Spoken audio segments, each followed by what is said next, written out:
2018 afternoon session of the Portland City Council. Colleagues, pursuant to PCC 3.02.025, Commissioner Saltzman is participating by telephone due to an illness. It is in the public interest to have participation of all council members on these items today. Do any of the council members who are physically present object to having Commissioner Saltzman participate by telephone? There are no objections. Sue, please call the roll. Fritz. Here. Fish. Here. Saltzman.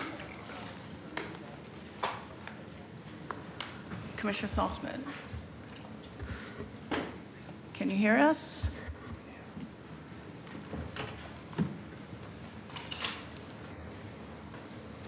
Yeah, go ahead. We'll try it again. Oh, okay, you're on. Very good. Thank you. Udaley. Here. Wheeler. Here. So we're back today to continue our work on the Central City 2035 plan. Sue, can you please announce the items? If you could please read all of the items 288 through 291, please. Mayor, before you begin, this is from the other side. Do you want me to read the conduct statement? Why don't you do that? Okay. You've become very good at that, so please do. Well, it's my first time, so I'm kind of excited about it. Great, let's hear it. Welcome to the City Council. The City Council represents all Portlanders and meets to do the city's business. The presiding officer preserves order and decorum during City Council meetings so everyone can feel welcome, comfortable, respected, and safe. To participate in council meetings, you may sign up in advance with the council clerk's office for communications. You may also sign up for public testimony on resolutions or first readings of ordinances. Your testimony must address the matter being considered at the time. When testifying, please state your name for the record. Your address is not necessary. Please disclose if you are a lobbyist. If you are representing an organization, please identify it. The presiding officer determines the length of testimony. Individuals generally have 3 minutes to testify unless otherwise stated. When you have 30 seconds left, a yellow light goes on. When your time is done, a red light goes on. If you are in the audience and would like to show your support for something that is said, please feel free to do a thumbs up. If you want to express you do not support something, please feel free to do a thumbs down. Disruptive conduct such as shouting or interrupting testimony or council deliberations will not be allowed. If there are disruptions, a warning will be given that further disruption may result in the person being ejected for the remainder of the meeting. After being ejected, a person who fails to leave the meeting is subject to arrest for trespass. Thank you for helping your fellow Portlanders feel welcome, comfortable, respected, and safe. I've got to say, Shakespeare would have been proud of that rendition. Well done. Sue, could you please read 288 through 291? 288. Adopt the Central City 2035 Plan, Volume 2A, Part 3, Environmental and Scenic. Amend the Portland zoning map and Portland zoning codes for environmental overlay zones and scenic resource zones. 289. Adopt the Central City 2035 Plan. Amend the Comprehensive Plan. Comprehensive Map, Transportation System Plan, Willamette Greenway Plan, Willamette River Greenway Inventory, Scenic Resources Protection Plan, Zoning Map, and Title 33. Repeal and replace prior City Central plans and documents. 290, adopt the Central City 2035 Plan action charts, performance targets, and urban design diagrams. 291, adopt the Central City 2035 Plan Green Loop concept report. Very good. Thank you. Sally, could you introduce yourself, please, and then introduce the hearing today? Yes, Sally Edmonds, Planning and Sustainability. Thank you, Commissioners. We're here for another session on Central City 2035. Today's agenda is in 3 parts. Part 1 is to look at some new amendments that you received in your packet. We have 3 new amendments, 2 related to school use and 1 related to height. And if I could direct your attention to this lavender sheet. This lavender sheet is the updated voting guide for today. And attached to that is the map that goes with the Amendment C in Part 1C that's on that. So the first part will be to introduce, move and second those amendments, and then hold a public hearing. We recommend closing the written record for the school uses at the end of the hearing and leaving it open for the height amendments, and then voting on the school amendments, and then coming back for a vote on the height amendments on either April 5th or 6th, then we'll get you the final date on that later in the session here. Then we'll move on to the second part, which is to vote on amendments that were part of public hearings on either March 7th or January 18th. There's a package of minor and technical, and then a variety of other items. Commissioner Fritz, just for so some of the ones in this section are on I-84, the view from Upper Hall, top of Bank, and that sort of thing. And then part 3, we understand that Commissioner Udaley is going to introduce an amendment to reconsider River Place, and so if that passes, then you'd move on to vote on the height and the tower orientation. Very good. So let's start with the 2 amendments related to the Central City Public Schools. We're going to move them and second them separately, but I'm hoping that, Rachel, you can come up and go over those with the council. And I know that prior to voting on those, we're going to have some testimony on them as well. Yes. Thank you, Mayor. These amendments were brought to our attention as Lincoln High School is in their school redevelopment process. These amendments apply to more generally to public school uses and are not limited to just Lincoln. So this first amendment allows up to 100 surface parking spaces. This picture that is on the screen here, this shows the site. I'm using Lincoln High School as the example since they're in their redevelopment process. As the school has gone through this process, they've requested to maintain some existing surface parking. They do have approximately 140 plus surface parking spaces now, and are requesting to maintain what they have and rebuild, as they rebuild the school and the associated facilities. So, to be clear, they're the only public school in the Central City Plan, is that correct? That's correct, right? Well, the high school, public high school. Okay. And is the parking currently in that location? That's a good question. I'm going to turn to a colleague. So maybe you're planning to give us more information. Yeah, I can. The school board could. Yeah, and PPS is here, that's correct. Okay. They can maybe respond to those questions. I believe it's in a different location at this point, though. Yeah, because all I have is just basically the amendment request. I don't have any other information about it. Could I have the question repeated? I was answering another question. Sorry. Location of the parking, And is it in tell the us who same? you are. As it exists today. As it exists today. So there's a... Name for the record, please. There's First. Troy Doss, Bureau of Planning and Sustainability, Senior Planner. It's spread out throughout the campus, as it turns out. There's some located towards 14th Street. There's some that's located towards 18th, underneath the bleachers. So the proposal would, for the current one, would be to consolidate parking, as opposed to having it kind of spread out throughout the campus. There's a consolidator in that location. In the proposal, it is. Okay. Very good. So I'd like to move Amendment A, the surface parking for Central City Public School uses. We will hear testimony on this. Do I have a second? Second. We have a second from Commissioner Fish. Thank you. Let's move on to the next item, and that is about access on public school sites. Rachel, could you please describe this amendment?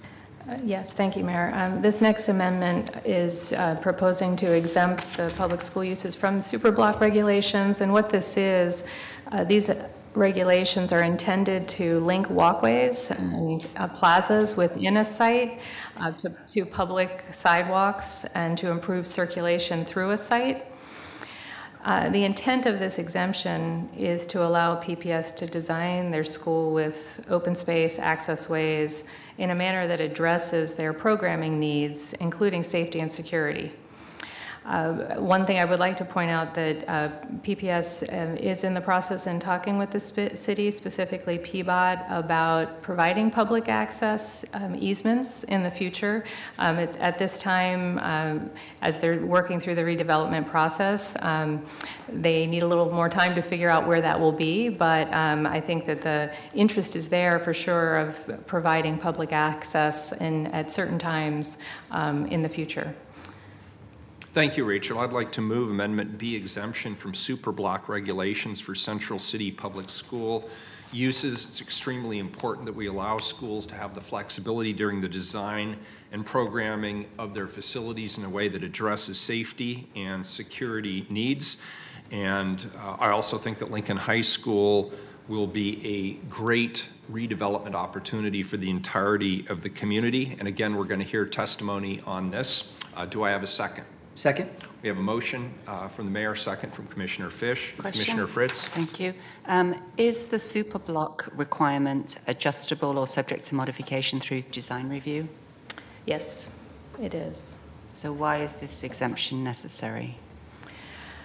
My understanding is that the process that PBOT currently follows for public access easements it's a very specific process with timing of having those accessways open, and it's part of the agreements that they currently use. So I think that this is in part in providing an effort to allow more flexibility in how those agreements would be negotiated, and the times would probably be different from what they normally require. Okay, I'll want to hear from the Bureau of Transportation and whether this would affect their ability to get the right thing to happen from the public transportation perspective. Because if there's already a way to get a change to it, I don't quite understand why it's necessary. Okay. Rachel, would it be possible for us to organize during the public testimony to have somebody from PBOT be here to be able to answer some of Commissioner Fritz's questions? Could we do that? Yes. Great, fabulous, thanks. Next up is the height in the Old Town Chinatown Historic District. Rachel or Brandon, it's my understanding that you're going to describe this for us. Certainly.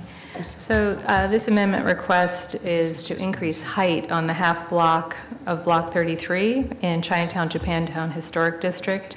And as you see on the slide here, on the left is the recommended draft proposal. Increase the height from 100 feet to 125 feet on the full block. The amendment increases the height on the half block adjacent to Fifth Avenue to 160 feet. And the other half of the block would remain at 125 feet on 4th Avenue. Very good. I'd like to move Amendment C to increase the height on the western half of Block 33 to 160 feet. I believe that a project on what has been a long vacant parcel could be a catalyst for revitalization in this part of Old Town Chinatown and Japantown. This is consistent with the height that the council just approved for the northern part of the district. Personally, I'm comfortable with this height limit because it's on the western edge away from the heart of the district on the 4th Avenue side. Do I have a second? Second.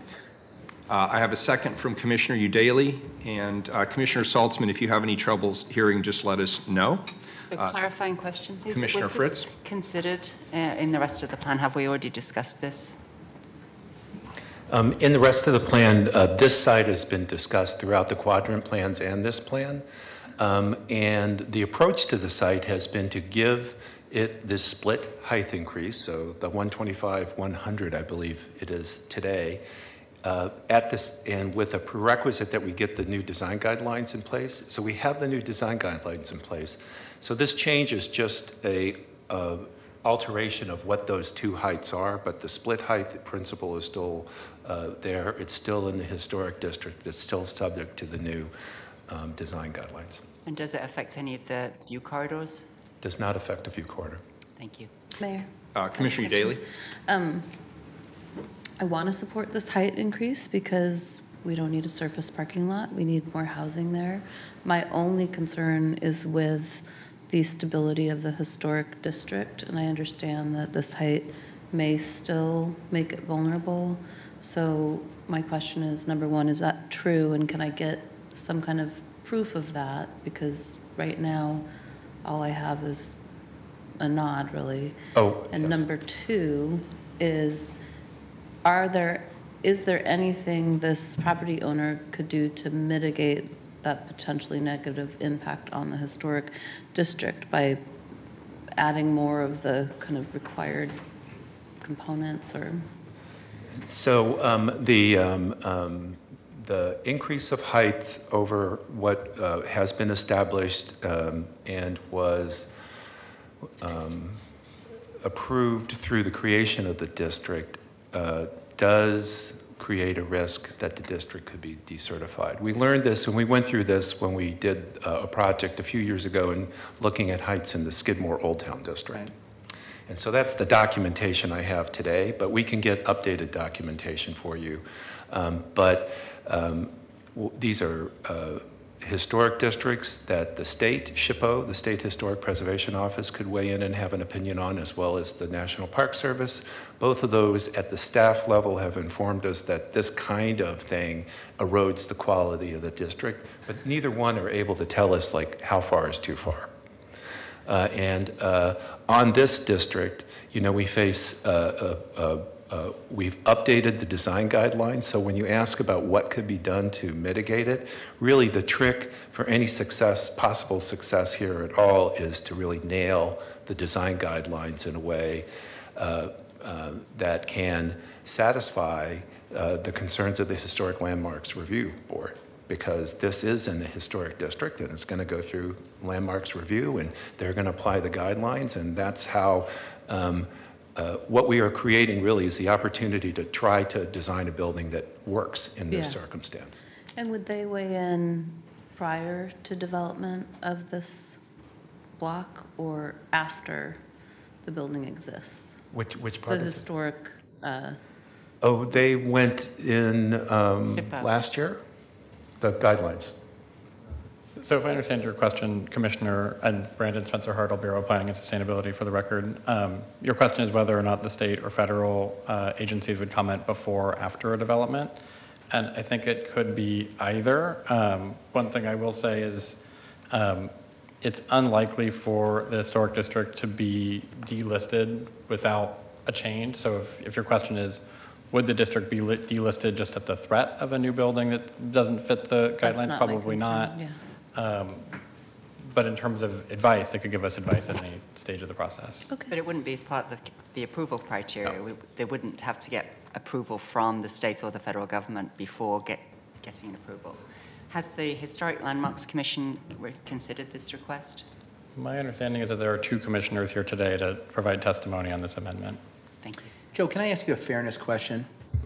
There's a property a couple blocks to the north that under the proposal before us, the longtime property owner is going to see a significant downzoning of the site. And I think the compromise that is currently before us is something around 160. But is it, sorry? Yes. But it's a substantial reduction from what was the original allowed height. And here, we have a relatively new property owner who is coming in and getting, at the last minute, an adjustment of additional height. I just want to pose this as a fairness question and have you offer a perspective as to how to reconcile that. They're very different situations, just to be clear. The property to the north is taking a significant decrease in height. It's taking that because when we created the district, we didn't act to right-size the heights in the district. So that's a bit of a city help create that situation. 160 is the height that we felt we could responsibly get to on that site to the north and still respond to what Commissioner Udaley was raising about the integrity of the district. So here on this site, the 160 is in part sticking with that datum that we've set, and we've got objective reasons for it.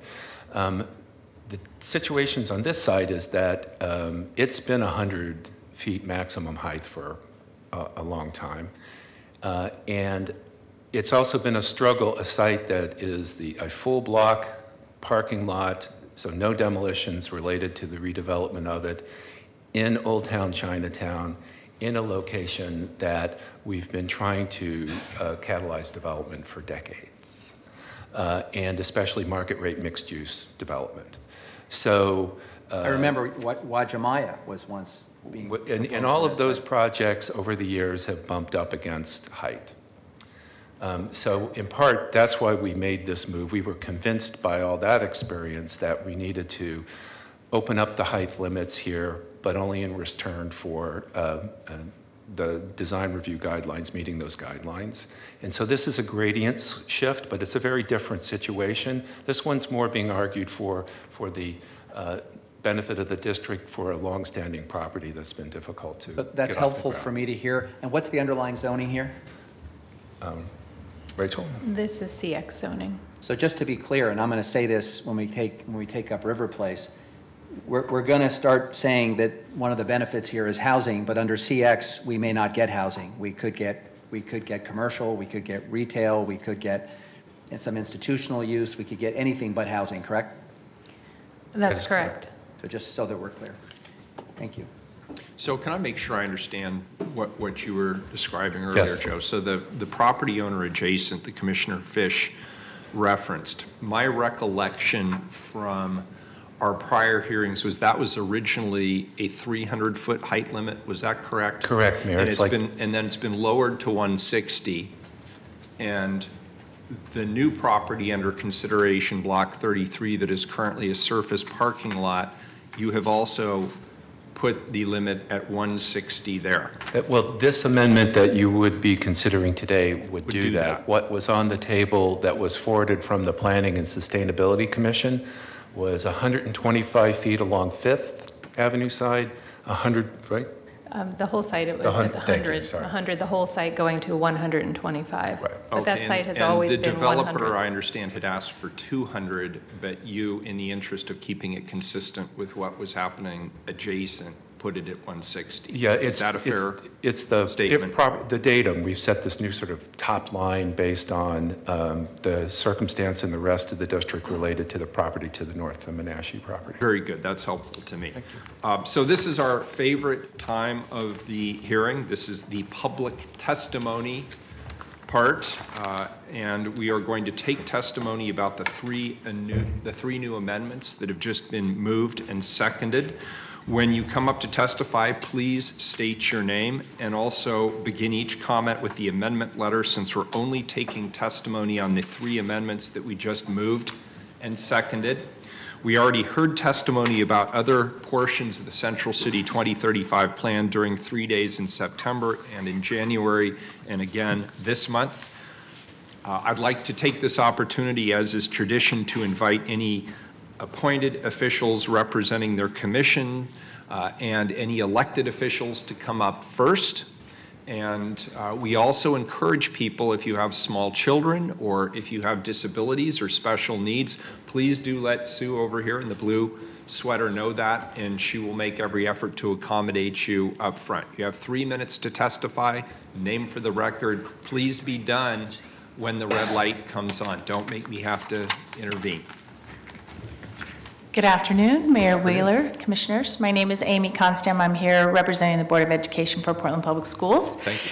Thank you for the opportunity to testify on these amendments that pertain to the Central City Plan and for public use that you're considering today.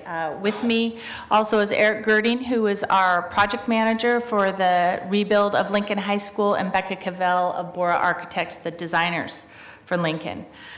We appreciate very much the Council's consideration of these amendments, as they will support the modernization of Lincoln High School. We're also very appreciative of staff's efforts to develop these proposed amendments. PPS is very excited about the possibilities of a new Lincoln High School. This project was made possible by our taxpayers who voted for our bond to modernize 3 more schools for safe 21st century high schools. New Lincoln High School is planned to open in 2022, and design is well underway. PPS has been working with community members through an advisory group for the design of the new school. We also have begun conversations with the city regarding the design review that will be required for the project and have become aware of existing and proposed Central City Plan district regulations that you've referenced that will make necessary campus security difficult to achieve, as well as negatively affect the livability of the surrounding neighborhood. We believe the proposed prohibition of surface parking and required public access onto the site, the topics of the two amendments, will bring unintended consequences for the new campus and its relationship with the surrounding neighborhood. I'd like to bring these consequences to your attention and ask for your approval of the proposed amendments that support the new Lincoln School design and surrounding community livability. The First Amendment would allow up to 100 parking spaces for public schools in the Central City Plan District.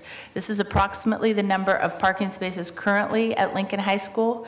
This amendment keeps needed parking for staff, visitors, and events on campus and off surrounding public streets, and allows bond resources to be focused on the programmatic needs of Lincoln High School students and staff. The Second Amendment concerns the superblock requirements that require public access through sites and the installation of plaza areas for public use 24 hours a day. We understand the need for connectivity through large sites such as the Lincoln campus, and we welcome the community use of our school grounds outside of school hours. However, requiring unrestricted public access through the Lincoln campus, even during school hours, would pose a significant security risk. Student security is critical for all school districts, and PPS must be able to restrict public access if and when needed to protect students and property. We therefore ask for counsel on this amendment to exempt public K-12 schools from the superblock requirements.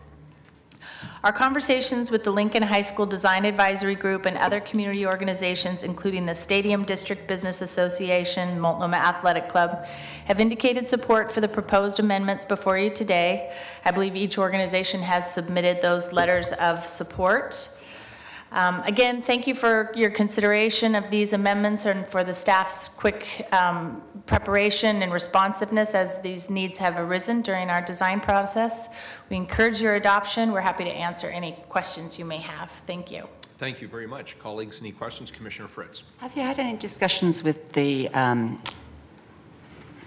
Timbers organization as to doing shed?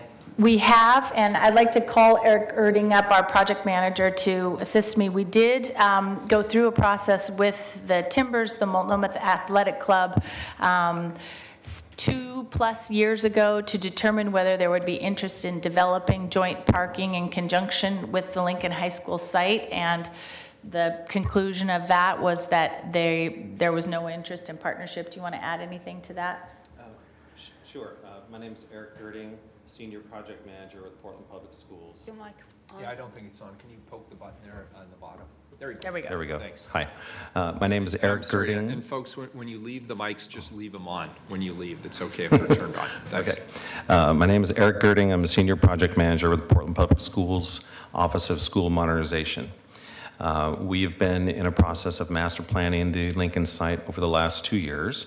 And at the start of our master planning process, had conversations with both the Timbers organization and the Multnomah Athletic Club about the potential joint development of a parking facility on the Lincoln site.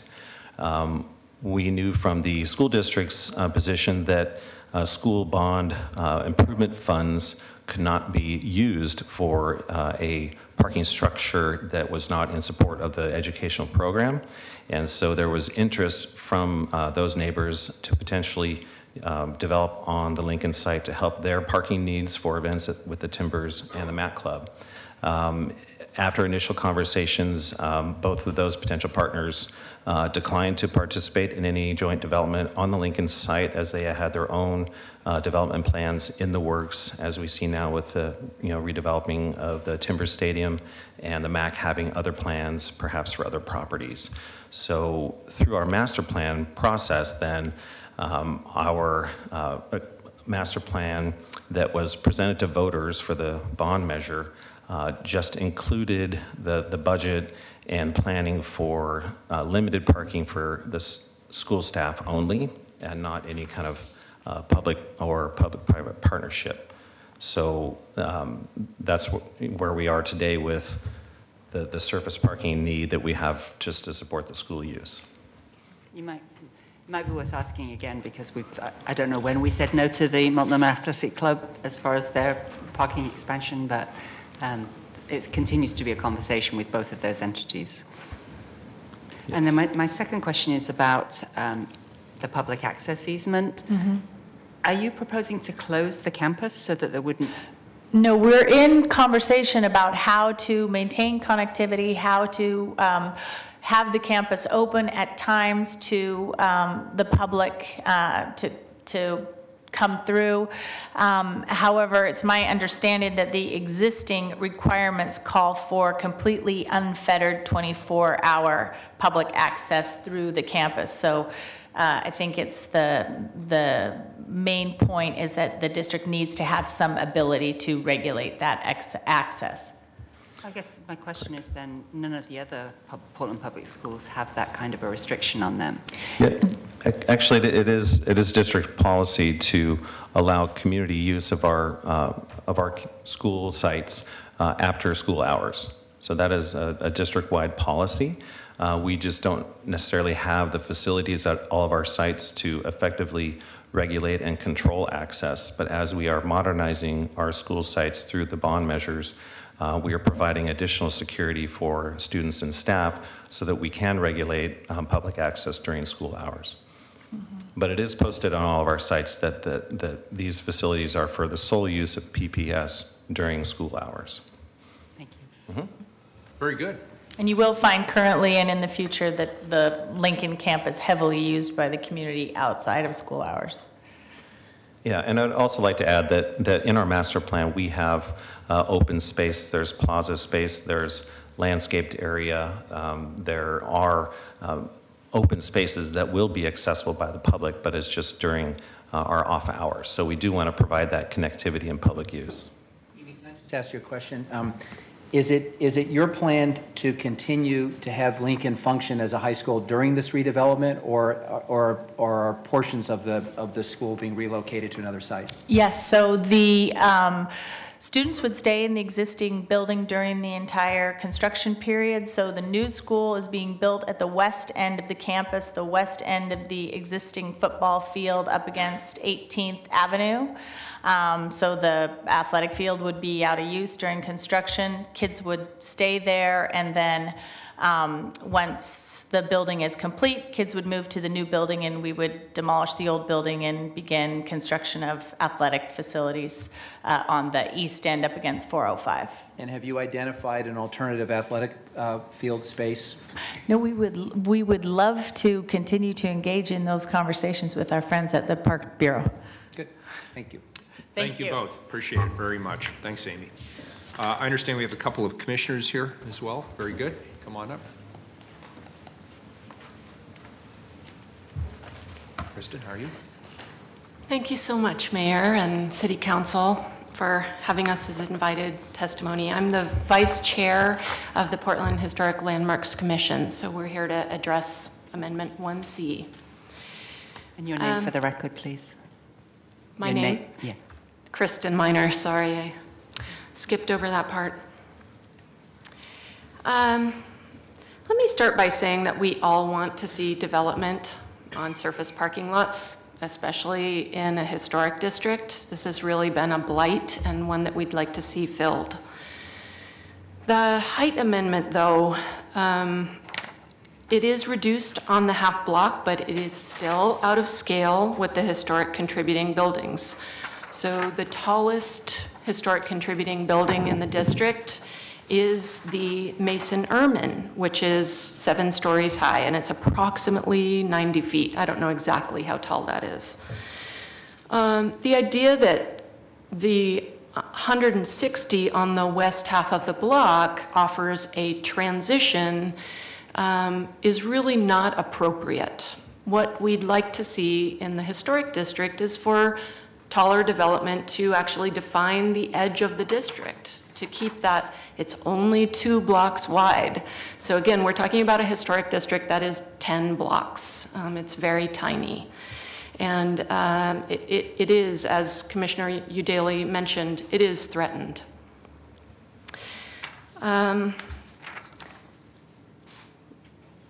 I do have a couple of letters from the National Park Service in regards to previous development in Skidmore Old Town, just about inappropriate heights.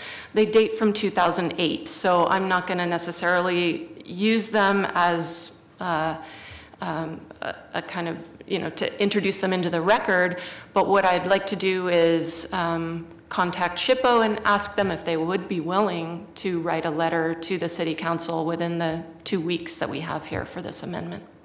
That would be very helpful. In terms of looking at review of new development on a lot in a historic district, we do have a process. The process has specific criteria, and those criteria always include compatibility. And you definitely can't exclude height and form from discussions of compatibility. Now, the second thing I'd like to draw your attention to is a map, which I hope you all have in front of you. This is a very simple screenshot map. I didn't spend a whole lot of time compiling it, but it shows part of Central City. In fact, it is from the river, which is at the very far left-hand edge of the page, and it shows the northern edge. So everything you see on this map is part of Central City, and Central City, of course, extends further to the east and to the south.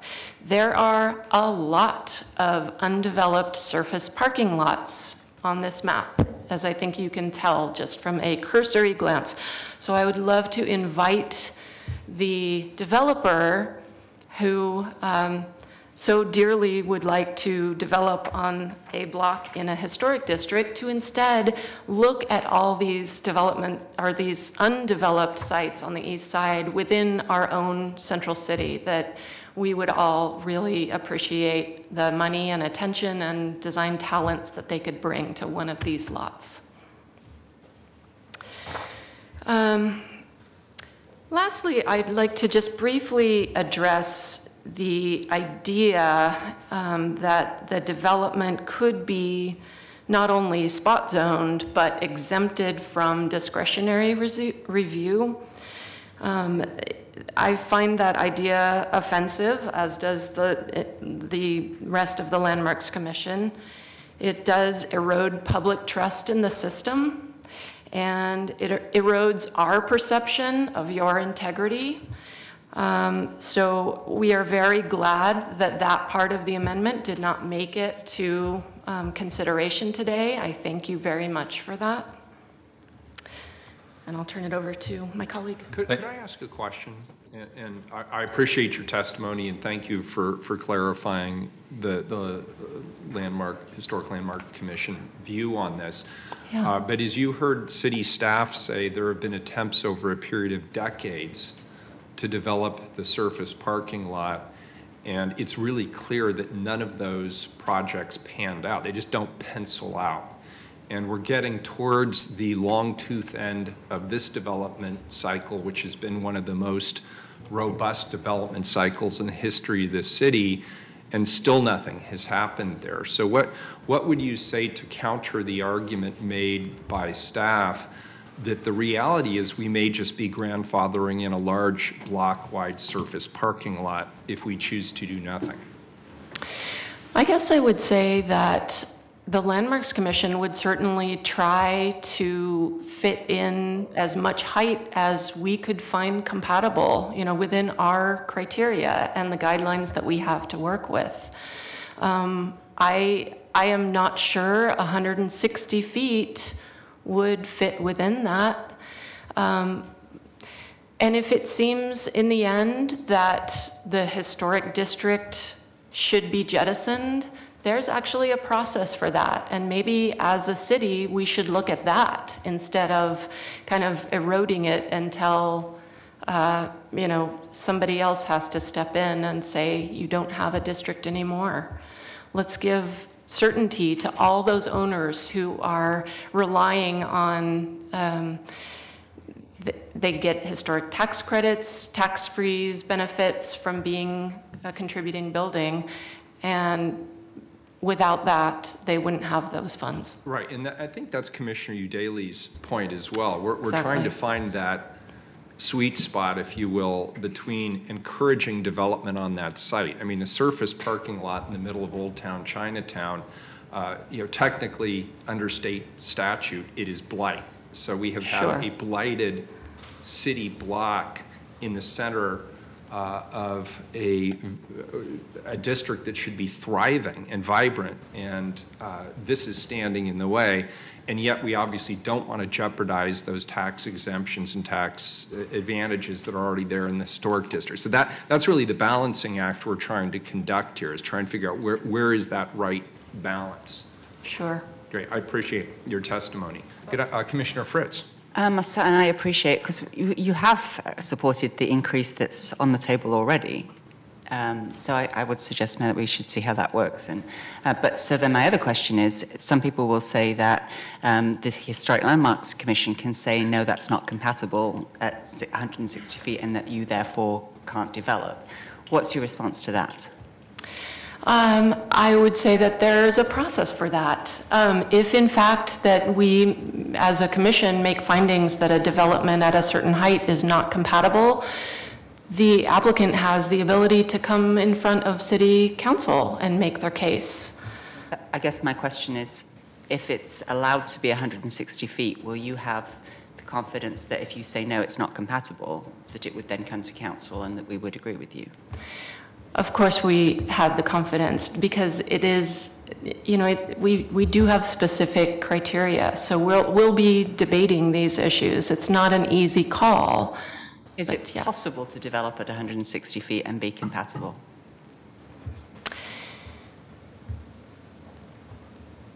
Probably not. If I may, that is a tension that we're running into constantly with the development rights of property owners that don't actually look at the guidelines. And so we introduce this kind of tension that leads to conflicts of expectations and ultimately. You should say your name. My name is Matthew Roman, Landmarks Commission. And I do have a statement I'd like to read, if it's all right. My name is Matthew Roman. I'm here today as a representative of the Portland Landmarks Commission, but moreover, as a passionate environmentalist. The environment in danger today is the built or urban environment. The importance of the built environment is not always appreciated as it should be. Having an urban growth boundary to maintain natural landscape does not excuse an anything-goes attitude inside that boundary. People have seen dramatic change in the city over the last 25 years or so.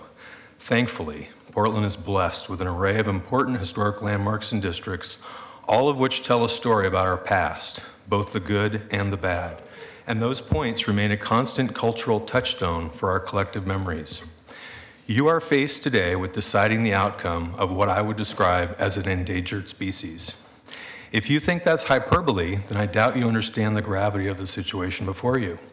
Few, if any, of our historic districts represent an ethnic culture the way Chinatown, Japantown does, and none are so close to extinction as this one. We have a district with nearly 50% of the buildings being non-contributing. We are at a tipping point where passive intervention or leave no trace strategies are not going to save the last of its kind. As I sit here before you today, a white middle-aged man having voted in every election for representatives like you to represent my interests, I want to acknowledge the history of my race not always treating Japanese or Chinese immigrants well. In fact, it's been deplorable. I think we have an opportunity to turn a page for the better with something positive. So the question before you, or the questions before you, do we clear-cut Chinatown, Japantown for new monoculture, or do we take a restorative approach where we nurture the environment back to health? If we take that approach, then we do more than just restore buildings and places.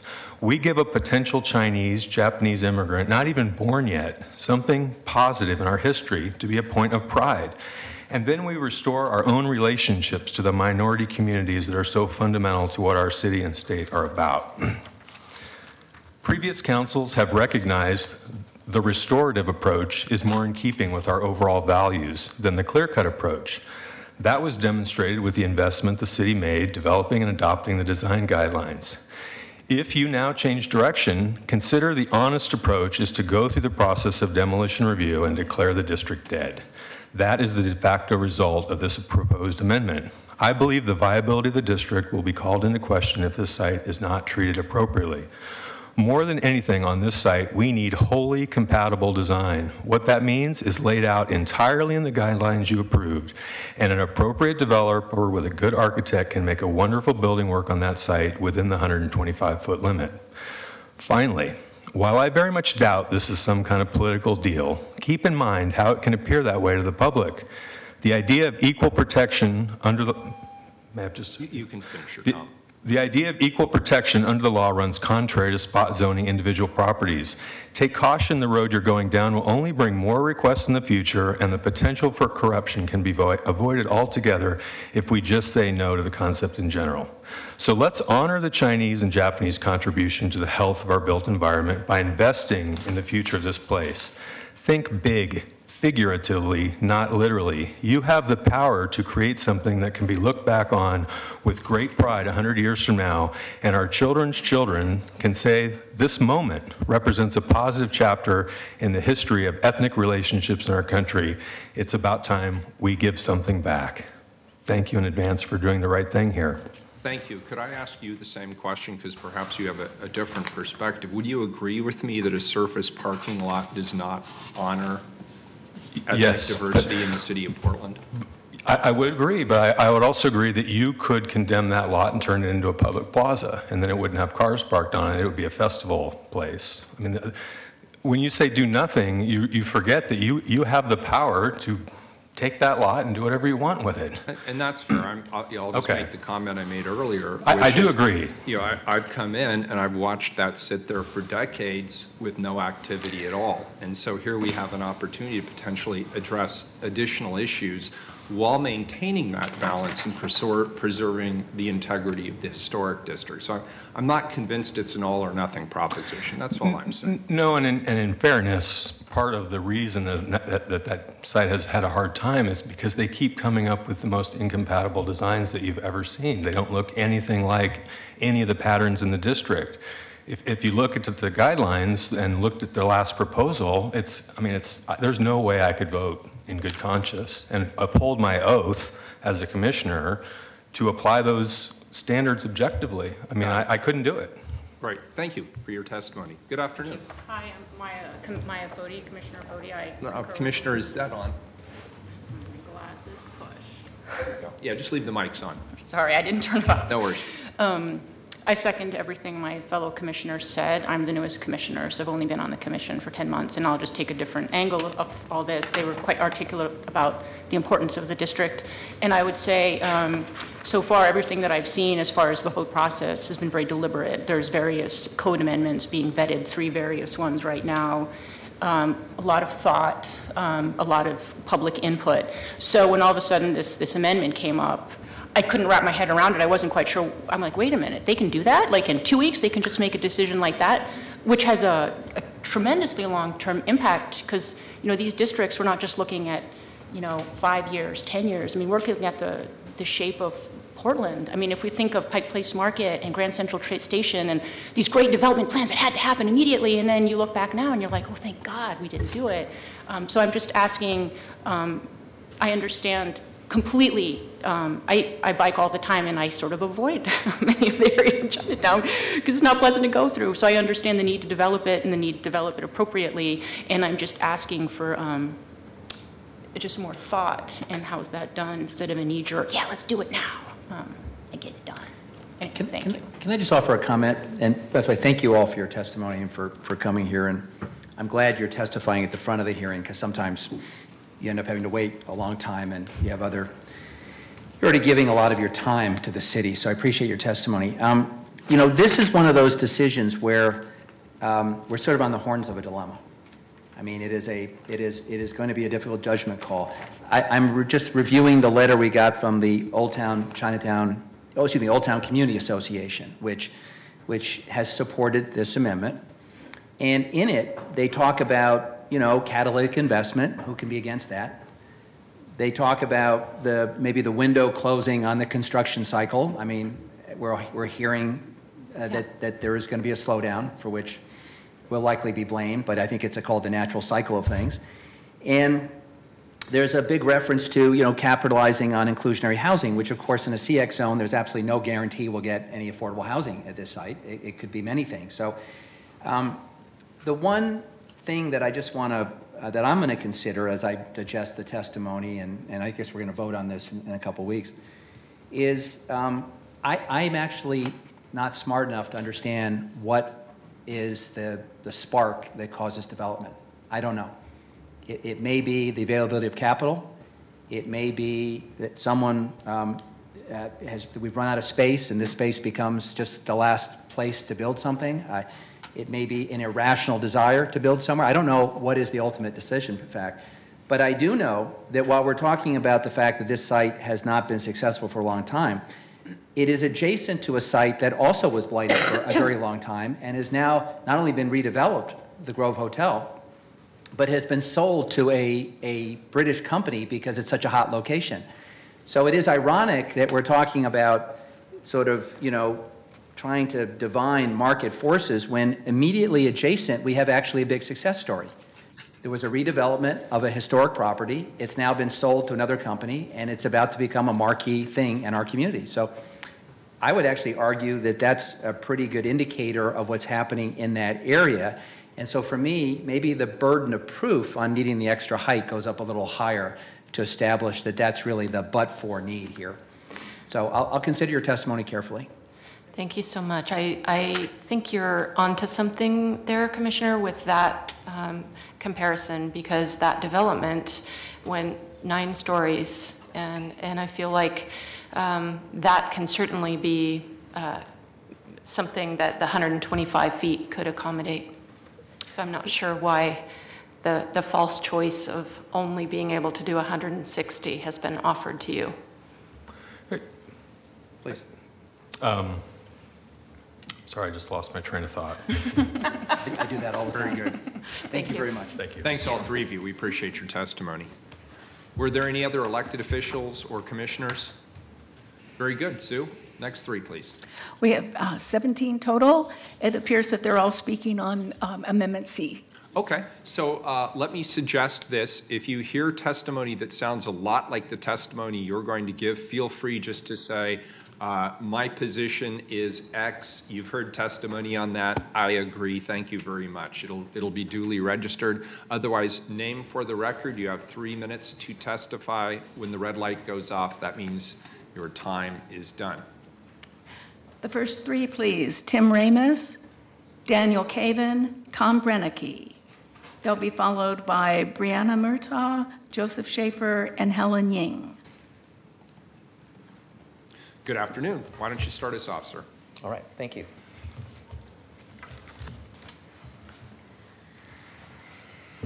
For your record, Tim Ramus. I'm a lawyer, and I'm here on behalf of Guardian Real Estate Services, the owner of Block 33.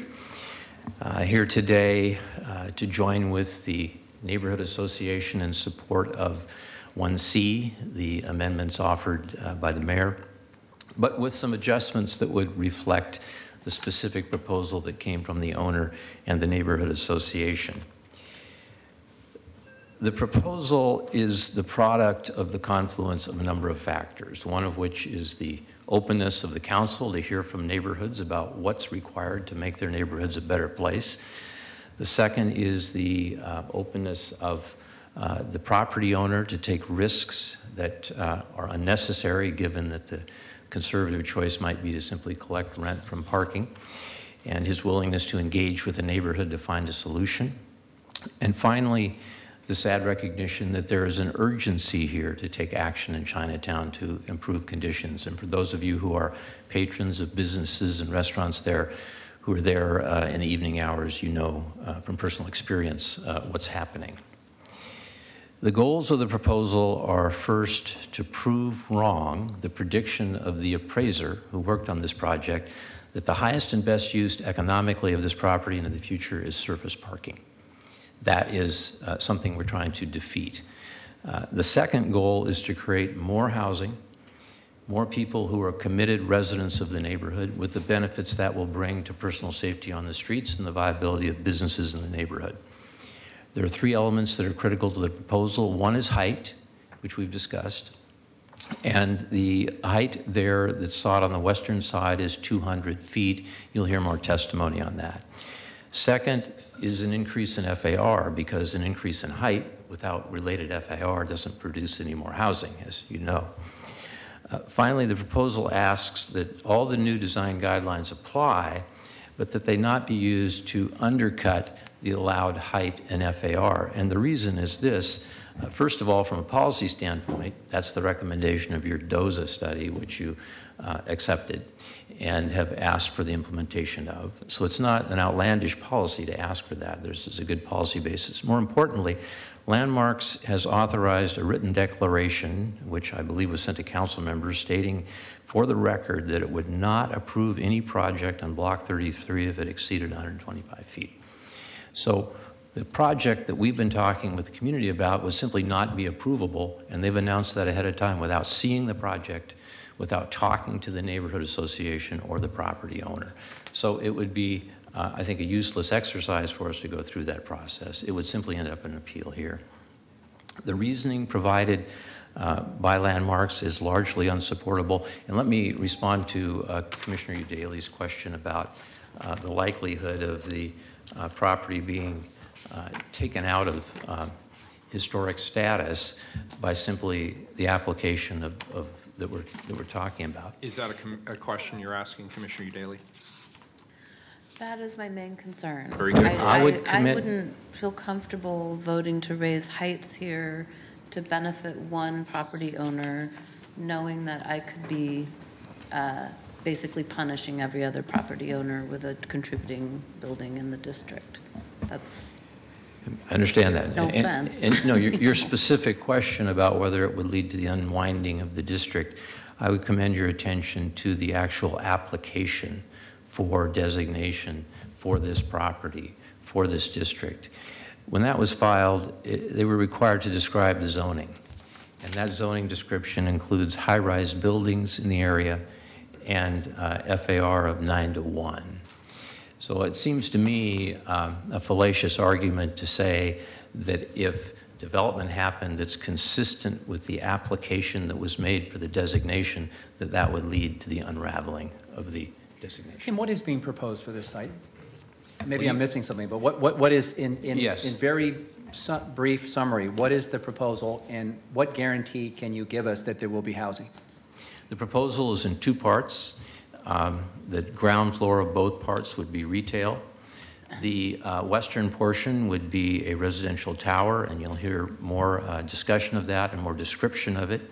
The property owner is committed to doing residential development on the western half of the block. The eastern half of the block is an open question, and I'll let the developer speak to that. It could be office, could be hotel, could be housing. So I'm confused. This is about the height. This is not a development application, so we can't condition any decision that we make based on a particular development. The letters we've gotten from some of the supporters that are in the record specifically say that their support is conditioned on this being affordable housing subject to inclusionary housing. If that was partly how this was sold, I think it's fair to ask the developer what they're contemplating with the additional height.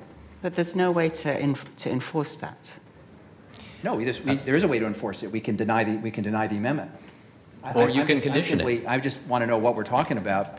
Yeah. Well, we want to be clear about it, and we will do that in our presentation. But let's be clear also that if you have the power to grant a zone change, you have the power to grant something slightly less than a zone change, which would be conditional.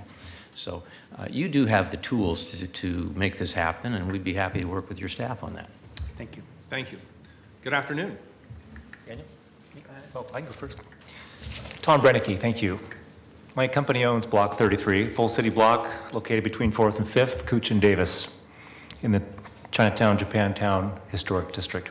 The property is presently operated as public parking. It's a great parking lot. It serves the neighborhood well and returns a reasonable profit on the equity invested. After withdrawing our land use application a couple months ago and facing a variety of challenges, I went to the neighborhood again and collaborated on a potential solution for advancing development on the site. The proposed amendment came out of that effort.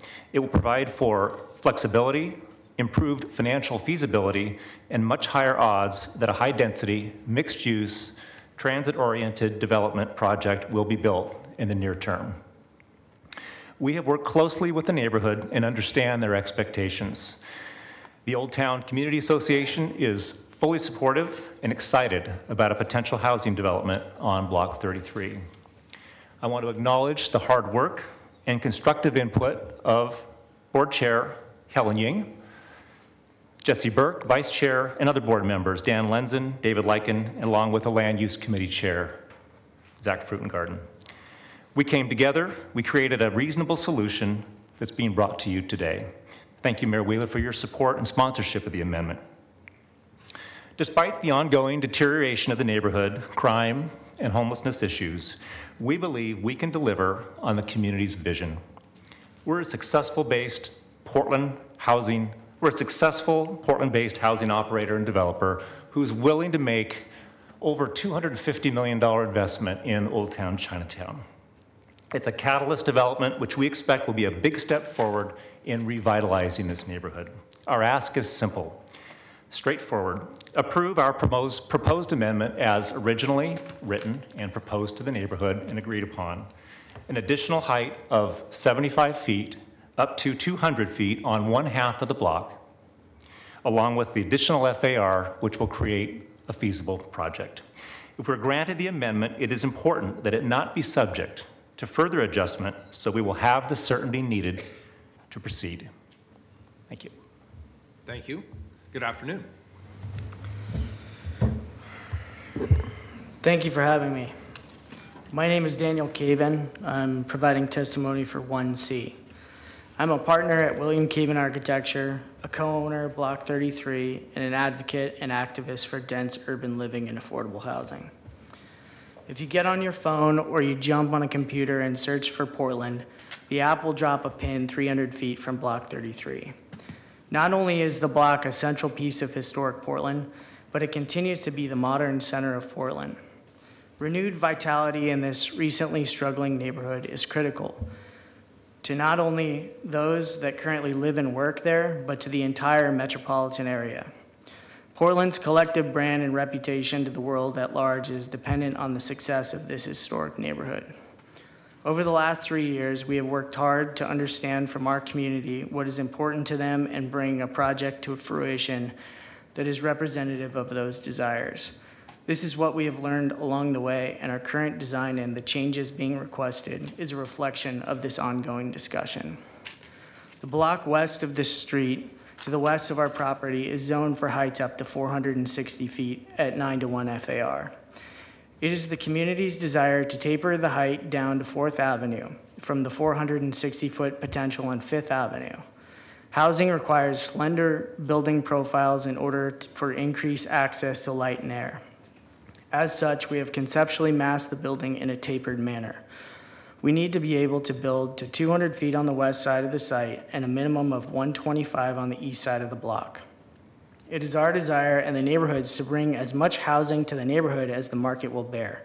In order to make the project work financially, we need both expanded height and FAR. Regardless of the economics of the project, the numbers of units is staggering between 200 feet and 160 feet at a loss of 72 units, 15 of which would be affordable. At only 125 feet, we would lose 144 units, 29 of which would be affordable. Yeah. We recently withdrew our land use application and submitted prior to the creation of the design guidelines, and we are committed to working with Landmarks Commission to realize a design that works within the guidelines. We do need from council surety that your vested decision on height and scale of the buildings is not going to be second-guessed by the Landmarks Commission. Before we spend a tremendous amount of money on the design of the building, we need to know for sure that our discussion with Landmarks is limited to the contextual conditions of the materials of the building and not how many housing units we are able to build on the property. Ultimately, it is my belief that your goals and our goals are mutually aligned. We are a part of a larger team that is tasked with executing the mission of not only council's goals, but the entire communities to solve a housing crisis. But we need to be equipped with the right tools to get the job done. Just as the police force needs more boots on the ground and PDOT needs more asphalt for potholes, we need the tools to get the job done in our community. And they are. A reasonable amount of height on our block, 200 feet on the west of the block, 125 on the east. The same FAR that is across the street from us, 9-to-1, and surety that we can build to those standards prior to getting started. Thanks for your time. I'm happy to answer any questions you might have. I have a couple visuals, if they're helpful also, of the massing. It'd be helpful.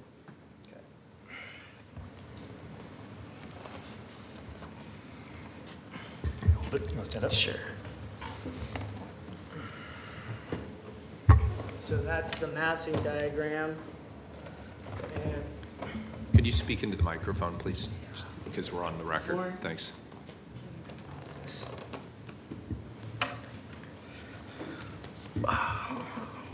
one of the things I wanted to bring attention to is that in regards to what Tim was mentioning about the application for the historic district and there being tall buildings in the application, the other thing is historically the north part of the historic district has been zoned to 350 feet and 9-to-1 FAR.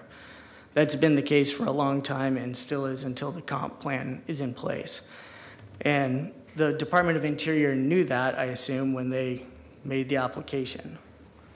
And so this shows you our property and what we're talking about in line with the other buildings here. The Pacific Tower is almost as tall and it already exists and has so for a long time. Is this at 200 feet, the scale you've drawn? Yes. Okay. Well, that's very helpful, but Tim, before we lose you, now I'm a little confused. The mayor has placed an amendment on the table to increase the height to 160. Testimony that we've just received is that you need 200 feet. So I'm a little confused. Do you support the mayor's amendment? As I said initially, we support the amendment with adjustments. And the adjustments are the three things that the neighborhood and the property owner requested, which is 200 feet on the west side of the block, higher FAR to match the additional height, and a clear message to Landmarks Commission that this is the outline of the development. It is not to be reduced by a discretionary process. Look, I'm not the brightest bulb up here, but what you just said is that you don't support the mayor's amendment. Yes, that was a no. So that's a no. I want to give you an opportunity to be as clear as you want. And to be clear, I don't think Be clear that we would support it with amendment. Thank you. We don't have the right to change land use decision-making processes like that. Like what? Like telling the Landmarks Commission that they can't consider various things. Well, respectfully, you have commissioned a report which came back and recommended exactly that policy to you. You have the authority to do that because you have the authority to write the rules. It's well within your prerogative to do so. Would have to rewrite the rules. Okay, good. Well, I mean, the problem we're all facing, all of us that work in design review and support it, is that the state legislature, when it comes to housing, has made design review illegal throughout most of the state. What is preserved is design review in the central city and design review in historic districts. But if that proves to be a policy that leads to the loss of housing opportunity, I suspect the statute will change again and we'll lose the ability to apply design review. It's an important, I think, consideration for all of us. Thank you. Appreciate it. Thank you. Next three, please. Brianna Murtaugh, Joseph Schaefer, Helen Ying. They'll be followed by Jesse Burke, Tom Clark, and David Lyken.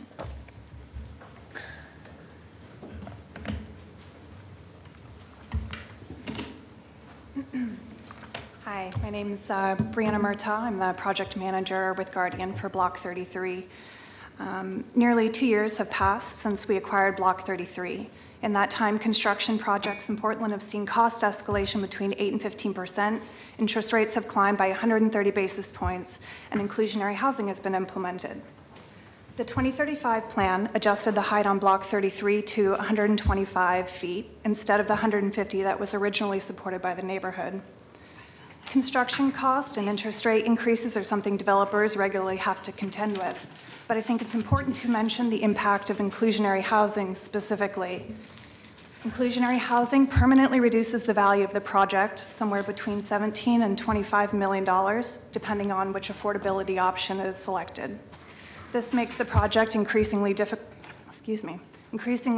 to finance, as institutional equity can invest anywhere in the country and not incur that type of valuation impairment.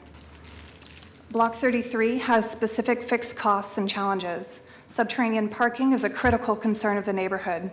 Future development of parking in the area is limited due to the contributing buildings in the rest of the historic district. There are additional excavation costs on our site because we're directly adjacent to the Max line on 5th, and increased dewatering costs due to the proximity to the river. The purchase price was a fixed cost set by an appraisal. As Tim mentioned, the value is based on its value as a parking lot. Why can't we build a shorter and smaller building? Wood frame construction would certainly be cheaper, but it's limited to 85 feet, about 7 stories. This would knock several residential floors off the building and make the project totally infeasible due to the fixed costs that I've mentioned. To build over 85 feet, steel and concrete framing is required. Steel and concrete is about 30% more expensive than wood framing. On a total project basis, this translates to about a 15% cost increase. So by adding an 8th floor to the project, you're increasing the cost of the entire development by 15% or more. To balance this cost increase, you obviously need to add more than just one additional story.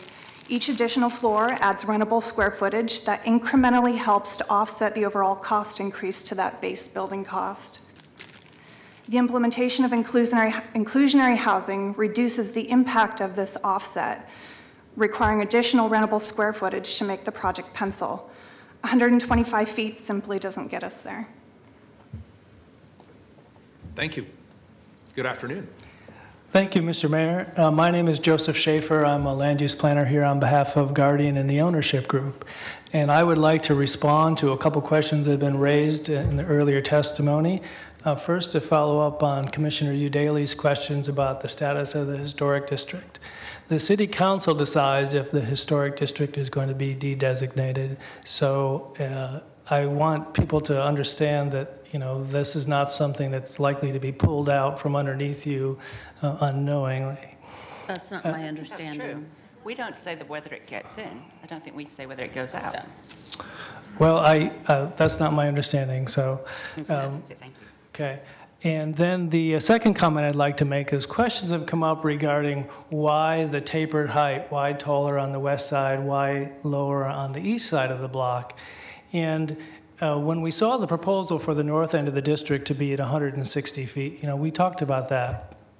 And our thought, and Daniel's thought as the architect, was rather than have a uniform height across the block when we have 460 feet across the street on one side and just 100 feet across the street on the other side, that it would be better to come to the city and ask for a tapered if you have 200 on half the block and 125 on half the block, you're at about 160 overall. So that's our design thinking about that.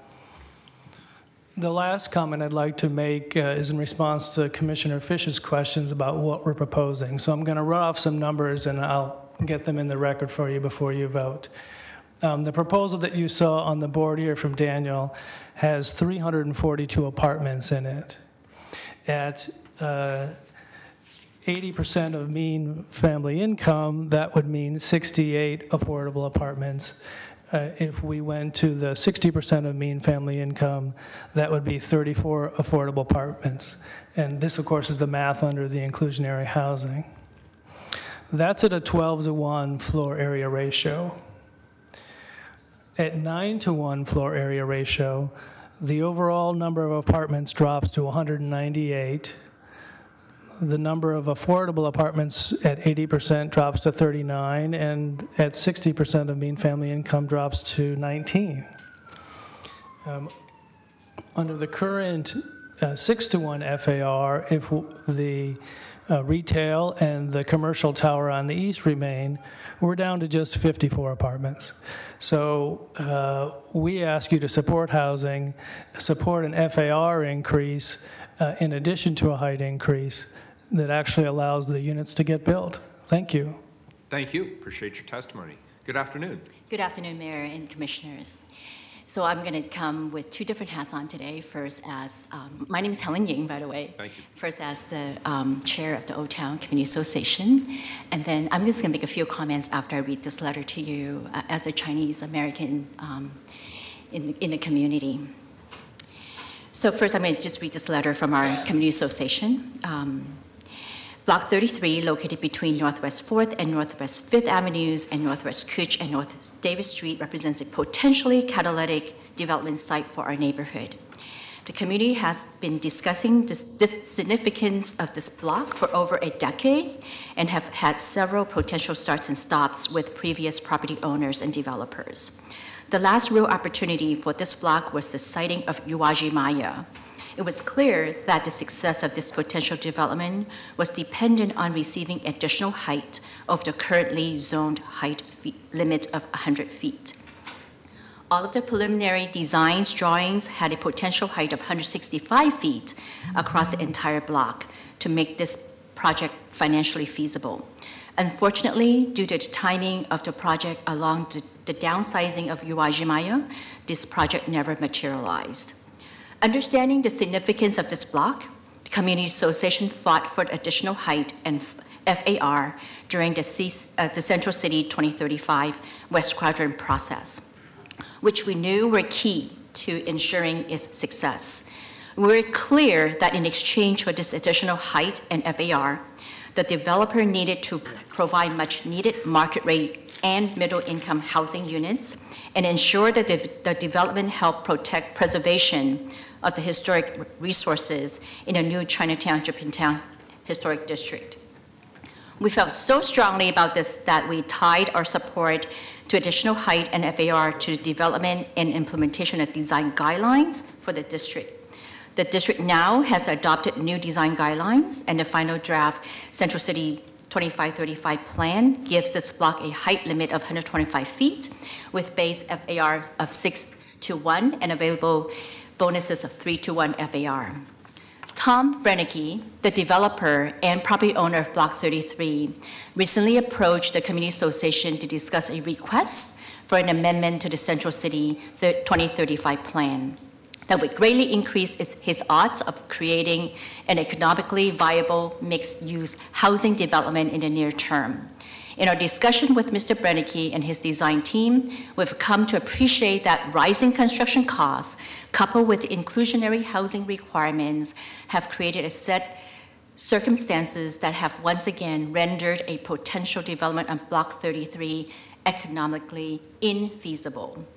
Mr. Brennicky and his team have proposed an amendment to the Central City 2035 plan that would provide for additional height on a portion of the block and additional FAR for the entire block.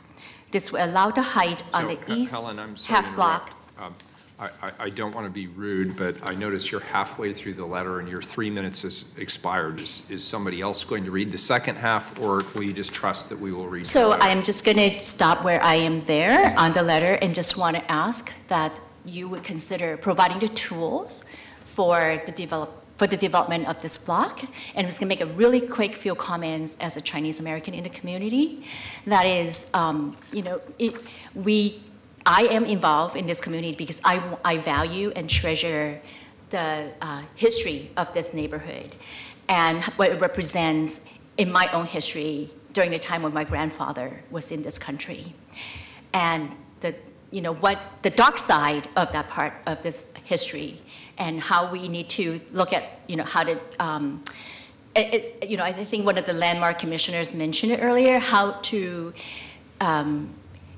allowed people in the Chinese and Japanese community to feel valued. But at this time, the way Chinatown and Japantown sits, even my own children, they have a hard time wanting to come into the area. That does not help to pay respect to the community. We need to find a way to make this area thrive and economically viable for the Chinese businesses that are there. Thank you. Appreciate your leadership. Thank you all. Yes, Commissioner Saltzman. Yes. Supporting the modification suggested by Mr. Ramos. I apologize, I didn't quite hear everything you said. Are you supporting, is the Old Town Chinatown Community Association is the supporting the modifications to the amendment that Mr. Ramos has suggested? Yes, I personally support it, and the Old Town Chinatown Community Association also support it. Okay, thank you. Thank you, appreciate it. I'm sorry to be the microphone police, folks, but we have lots of people signed up to testify, and I want to make sure that everybody's voice gets heard. Next three, please. Next three, Jesse Burke, Tom Clark, David Lykin. They'll be followed by Dan Lenzen, Doug Klotz, and Peter Englander. Good afternoon. Hi, my name is Jessie Burke. I'm here with the Old Town Community Association, but also the Society Hotel, as many of you know. So on behalf of the Old Town Community Association, I wanted to reiterate maybe what many of my colleagues are going to say, which is we do care about preservation and the historic neighborhood and the integrity of these old buildings. I can assure you I've restored one, and it is a painful process, but we did it. However, as it stands now and our policies stand now, we are failing in Old Town. This in part because development is incredibly expensive now. It wasn't necessarily when I started my project, but those costs have increased drastically. And in part because of the restrictions we put on properties and districts, we have entire blocks, with empty storefronts in Old Town. I know you've seen it on walks with us. In our block where the Society Hotel is, the entire rest of the block is empty. If you go to 4th Avenue between Cooch and, or between Davis and Everett, almost the entire block face is vacant. So we have empty storefronts, unsafe structures, and even our current small property owners, just individuals, cannot afford to improve their buildings because of the cost of constructions and restrictions placed on them. The reason you need to have more height or more space is because you need square footage to generate revenue to pay for the debt that you just incurred to improve your building. Old Town buildings are blighting, businesses are struggling, and because there are so few residents, and know that our current residents are begging for more market rate housing. We currently have 59 units in all of the Chinatown, Japantown area. Old Town is larger, so know that there are not that many, a lot of extremely affordable housing. Old Town is better known for lawless behavior than our rich history. In short, we're finding that our attempt at perfection is becoming the enemy of good. As the owner of the Society Hotel, I'm also a small business owner in the neighborhood. I have a coffee shop in the Kenton neighborhood in North Portland too, which I've seen several of you there before. And we're in the middle of a residential area. We're busy all the time because people live there. In contrast, in Old Town, our coffee shop is somewhat busy during the work week and dead on weekends and in evenings. Old Town's business community talks constantly about every day that more residents don't live there. We have to work extra hard to make our businesses a destination.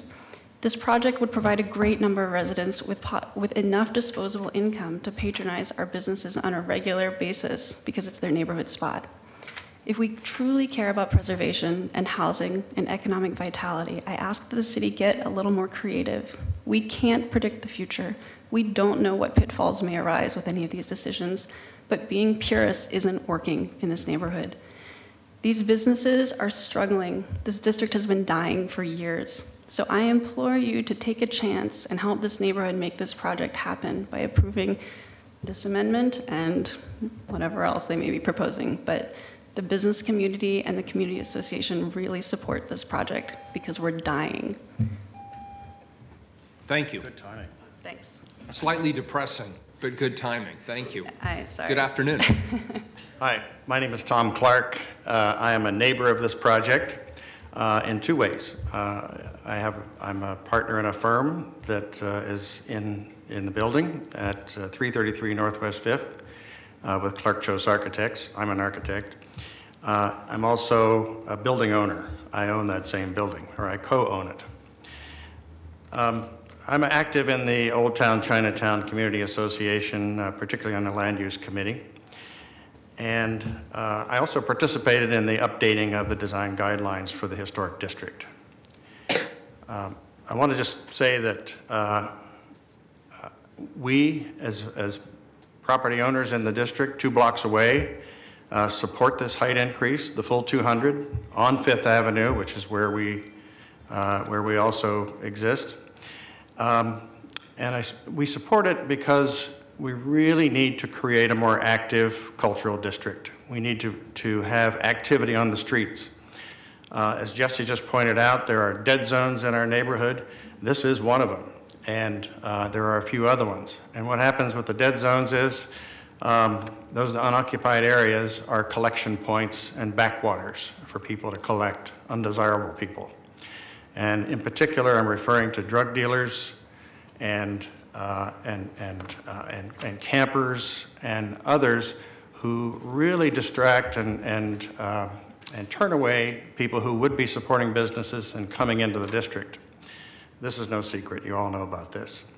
This project could really bring life to our streets, and it could be, as it's been mentioned, a real catalyst to bring life to the streets, put people in the neighborhood, to support the neighborhood, and it would catalyze other things to happen afterwards. So I think this Old Town is really at a crossroads right now, as you're hearing. This could be a real game changer for us. So I'm going to talk also a little bit about the height. The height is not a problem if it's designed correctly, and you will get plenty of chances to look at the design of this building through landmarks and through design review. Design is how it can be made to be compatible. Having been involved with the guidelines, the design guidelines, the object is to be respectful of the neighborhood, not to imitate it, not to copy it, not to pretend we're back in the 19th century, but actually to simply be compatible. And there are many ways that the building will be able to be compatible through scaling elements at the sidewalk, through use of materials that are compatible, rhythms of window openings, cornice lines, all kinds of things. So we strongly support support this project and encourage you to support it to the full 200 feet of height on Fifth. And like I say, we'll have plenty of opportunity to make it right as it goes forward. Thank you. Thank you. Commissioner Fritz. Mr. Clark, is your building a historic building or a contributing building? I'm sorry, I didn't hear you. Is the building that you co-own, is it a historic building or one that contributes? It is not. It is not. Built in 1925. Thank you. Thank you both. Next three, please. Dan Lenzen, Doug Klotz, Peter Englander. They'll be followed by Caitlin Weber, Jackie Peterson-Loomis, and Simon Jaworski. Good afternoon, gentlemen. Hello, my name is Dan Lenzen. I'm a employer, property owner, and developer in Old Town and 4 other states over the last 30 years. So I speak from some experience with where this project's gone. So I'm going to speak to an anecdotal situation that we had in historic Lower Denver. If you're familiar with that development near the train station, it's historic. It was embattled. It went through the same processes on height. Ultimately, it was the area eventually got scraped. The trains and buses transportation was put underground. My restaurant was the first to go into that neighborhood and under a temporary certificate of occupancy in the building. So if that gives you an idea, there's nobody in the neighborhood. So the business was pretty slow. Once people moved in, business went up. So the anecdote to this is what's going to happen. People will come to our neighborhood. They will live in our neighborhood, and it'll thrive. So I'm a proponent of the amendment. Thank you. Good afternoon. Hi, my name is Doug Klotz, speaking on Amendment 1C. I do support the amendment. I think the way the height change is designed is a wise move. The block to the west has a much higher height, and so it makes sense for this to be a step up. The additional height will allow the bulk of the building to be shifted to the west and respect the low buildings on 4th Avenue. Going into a couple other issues, there was a discussion previously about whether the council can add conditions, subtract conditions. It seems to me that council went through a lot of this on the 12th and Ankeny building, where it was appealed to you from Planning Commission. I don't know if that makes a difference, but the council crafted the design basically on that. So I don't think it's unprecedented for the council to put conditions on an approval, say, or send the applicant back to come back with changes. That said, we once again are running up against the tension between the height and FAR that's allowed and the Landmarks Commission's charge to make it compatible. I note it's interesting that Commissioner Minor mentioned the Grove Hotel. My understanding is that what happened on the Grove Hotel is the Landmarks Commission was saying it has to be much lower, and the applicant said, okay, we're done here.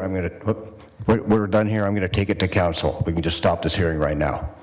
And that after that, then there was a change in the tenor, and the extra height at the Grove Hotel got approved. I may be a little inaccurate on that, but I think that's the gist of what happened there. And this is the same situation we are facing here, and I think that's what Mr. Ramos was referring to, is trying to get ahead of that dynamic and say, okay, let's just see what the council feels, because ultimately the council will be the decision maker if it gets referred here. So that's what you got before you. Thank you. Good afternoon. Hi, I'm Peter Englander. I'm on the board of the Old Town Chinatown Community Association, and I do that as representative of Dead Stock Coffee. Dead Stock Coffee is right across from the subject block.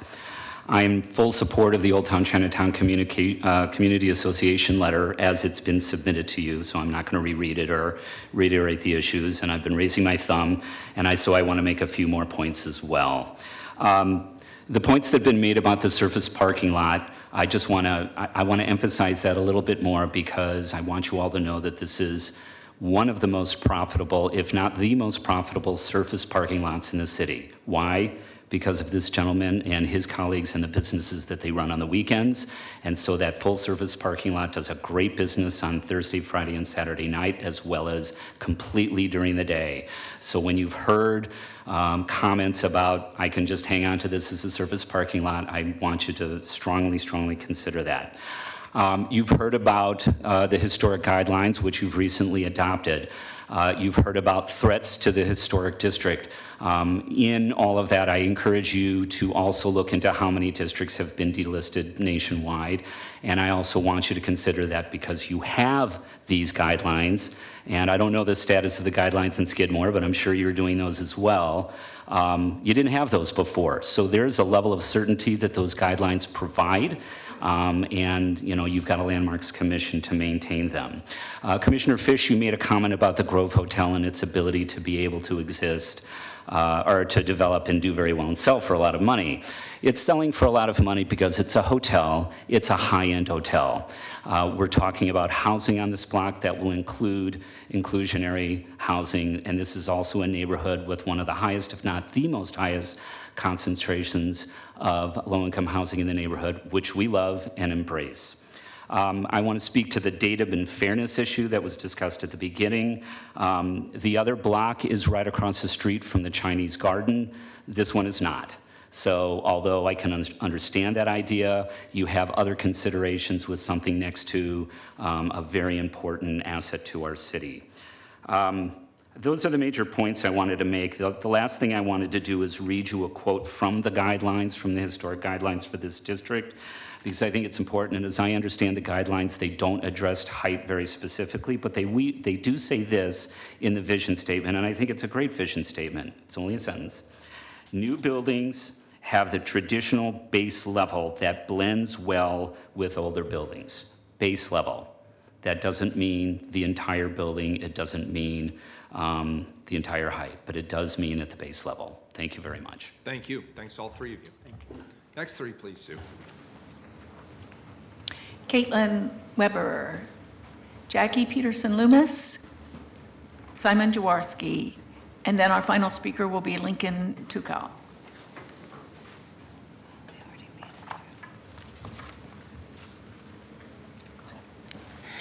Good afternoon. Good afternoon, Mayor and Councilman.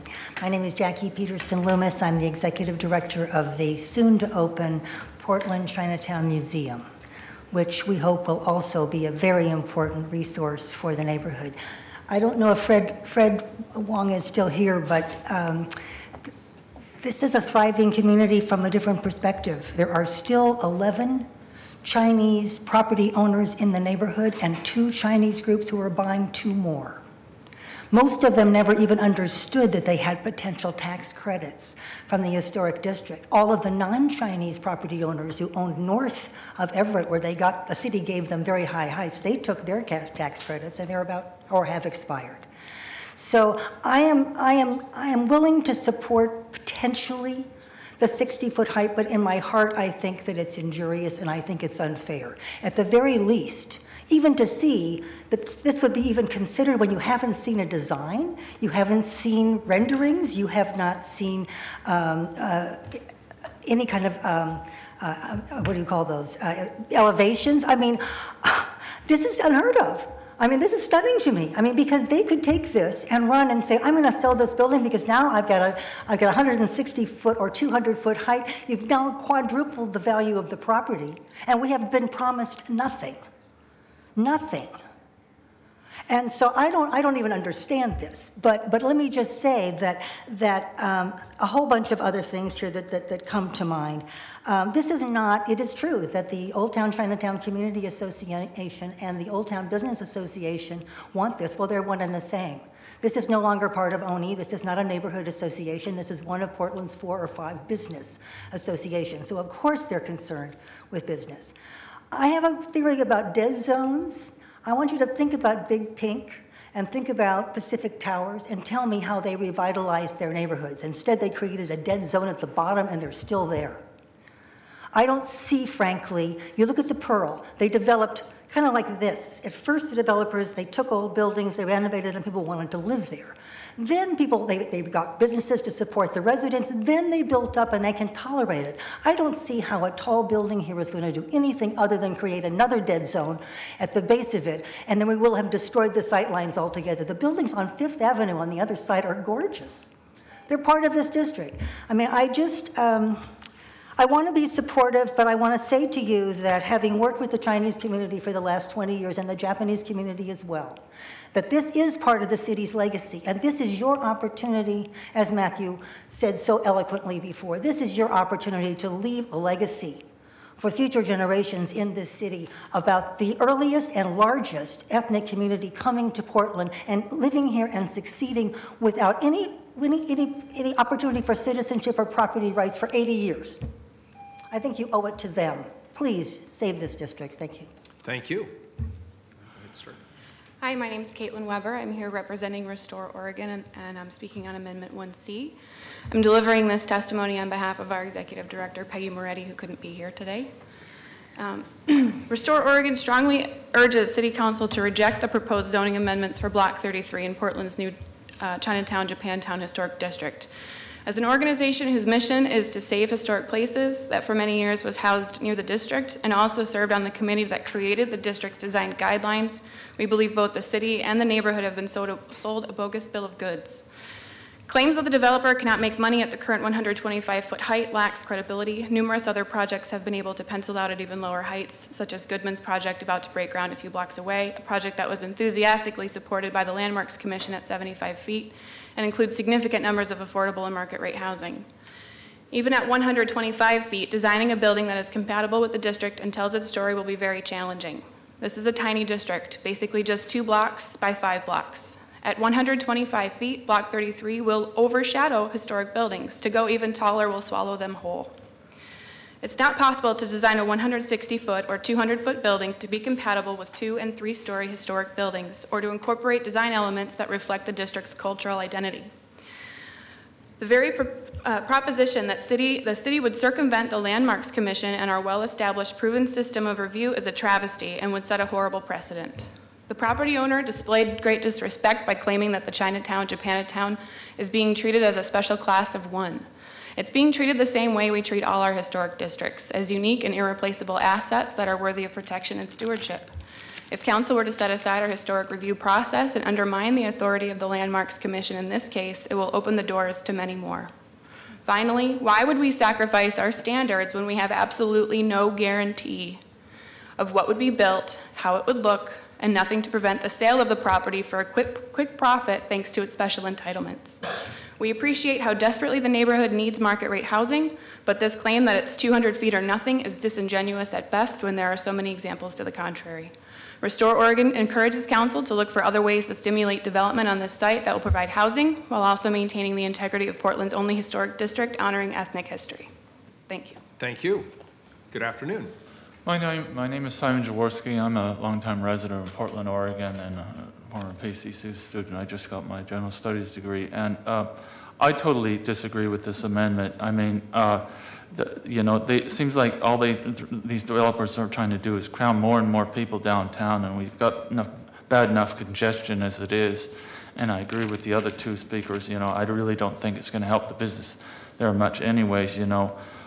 Port downtown is a prime business district. I don't think we need more housing. We need more business, like it's always been in the past 100 years ago.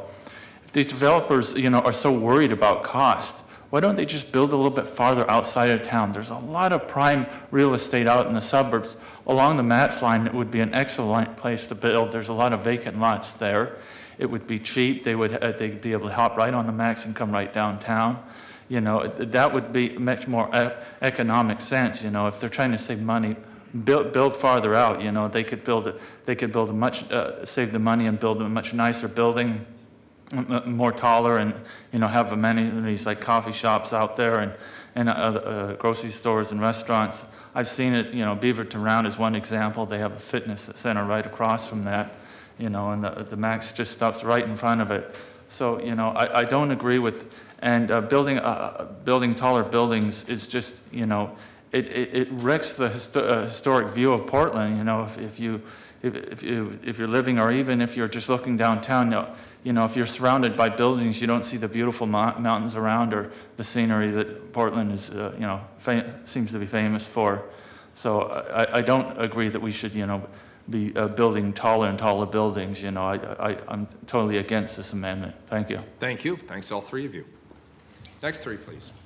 Our last speaker is Lincoln Tucow. Last but certainly not least. Good afternoon, Mayor and City Council members. My name is Lincoln Tucow with the Architectural Heritage Center. I'm also a real estate agent here in town.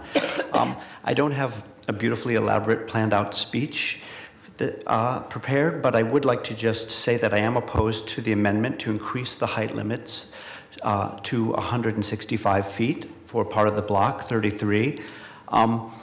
When you look like at a Google view of this block from above, and when you do the street view, or when you walk it, you see that it's really in the heart of Chinatown and the historic district. And you see, surrounded on all sides, you see 2- and 3-story brick, stone buildings, historic buildings. And when I saw the first rendering by the architects, which has since been pulled back, but of this giant glass and steel tower that was towering above the rest of the neighborhood, I thought, wow, that's incredibly out of character with the neighborhood, both historically, culturally. And I realize we're not talking about that today, but I just think that obviously the developer has to be able to turn a profit. The development has to be viable financially, and nobody wants to deny them that right. But in so doing, we want something that is historically contextual to the neighborhood. I think everybody would like that. whether that be incorporating brick, stone, wrought iron, other things like that. So there is one building that's nearby. Again, not a perfect building, but the Fifth Avenue Court Apartments, if you know them, they're kitty corner to that. They have brick on the ground level. They have some stone work on the corners. There's some hand railings of like iron type. I think a building can be built there that will both fulfill the historic nature of the neighborhood, provide housing on the upper floors, retail on the main, and could help revitalize the neighborhood. And I don't think it has to be an either-or thing. I think we can have a win here for everybody. But I think a giant 165-foot glass and steel tower with only market rate apartments above is probably not the answer. So thank you very much, and I appreciate the ability to testify before you today. Thank you. Appreciate your testimony. So that concludes our oral hearing on these particular amendments. Colleagues, I don't know if you wanted staff to come up now. Commissioner Fritz? Yeah, I have some questions. Commissioner Fish as well, please. Mayor, is it still your intent to take a vote on A and B and to set over C? That is correct. We're going to take votes on A and B, which pertain to the public school issues, and C has already been scheduled for the April 4th hearing, and I'll make that announcement in a few minutes. Thank you. Commissioner Fritz? Oh, sorry, Commissioner Saltzman. I'm just procedurally, if we want to move an amendment to your amendment on Block 33, does that need to happen today? Hang on, Dan. We're looking at legal counsel for a minute. That's really a question for council. I mean, it can happen today, whether it needs to happen today. If it doesn't happen today, you're likely to have the April 4th and then another hearing after, another continuance after that, so. I had a hard time hearing the last part of your I'm statement.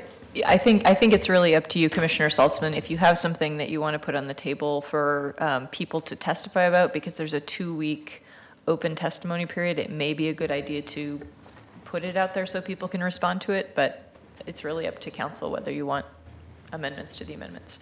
Well, council, in effect, we've already had testimony in support of that quote amendment. That was some of the confusion because we've had people saying that they support the amendment, but they actually meant 200 feet, not as written. So you could say that putting that amendment on the table conforms to the evidence we've already heard and gives the council 2 options. I don't know that I support the amendment, but we already have had testimony in support of the amendment in effect. Well, I'm not going to presume I know what Commissioner Saltzman's amendment is. Well, my amendment would be to increase the height to 200 feet, increase the FAR, and to limit the discretionary review to contextual issues. So basically what Mr. Ramos suggested would be my proposed amendment. So I have a question about the proposed amendment, and I'm looking at legal counsel. I do not want to take my amendment off the table, so this would be a separate amendment. It is not an amendment of my amendment. This would be a separate amendment. Yes, you would not. It sounds as if you're not treating that as a friendly amendment to your amendment. So it would I would be like to separately keep mine considered. live. Okay. I want to keep my options open. So Commissioner Saltzman has moved. Is there a second?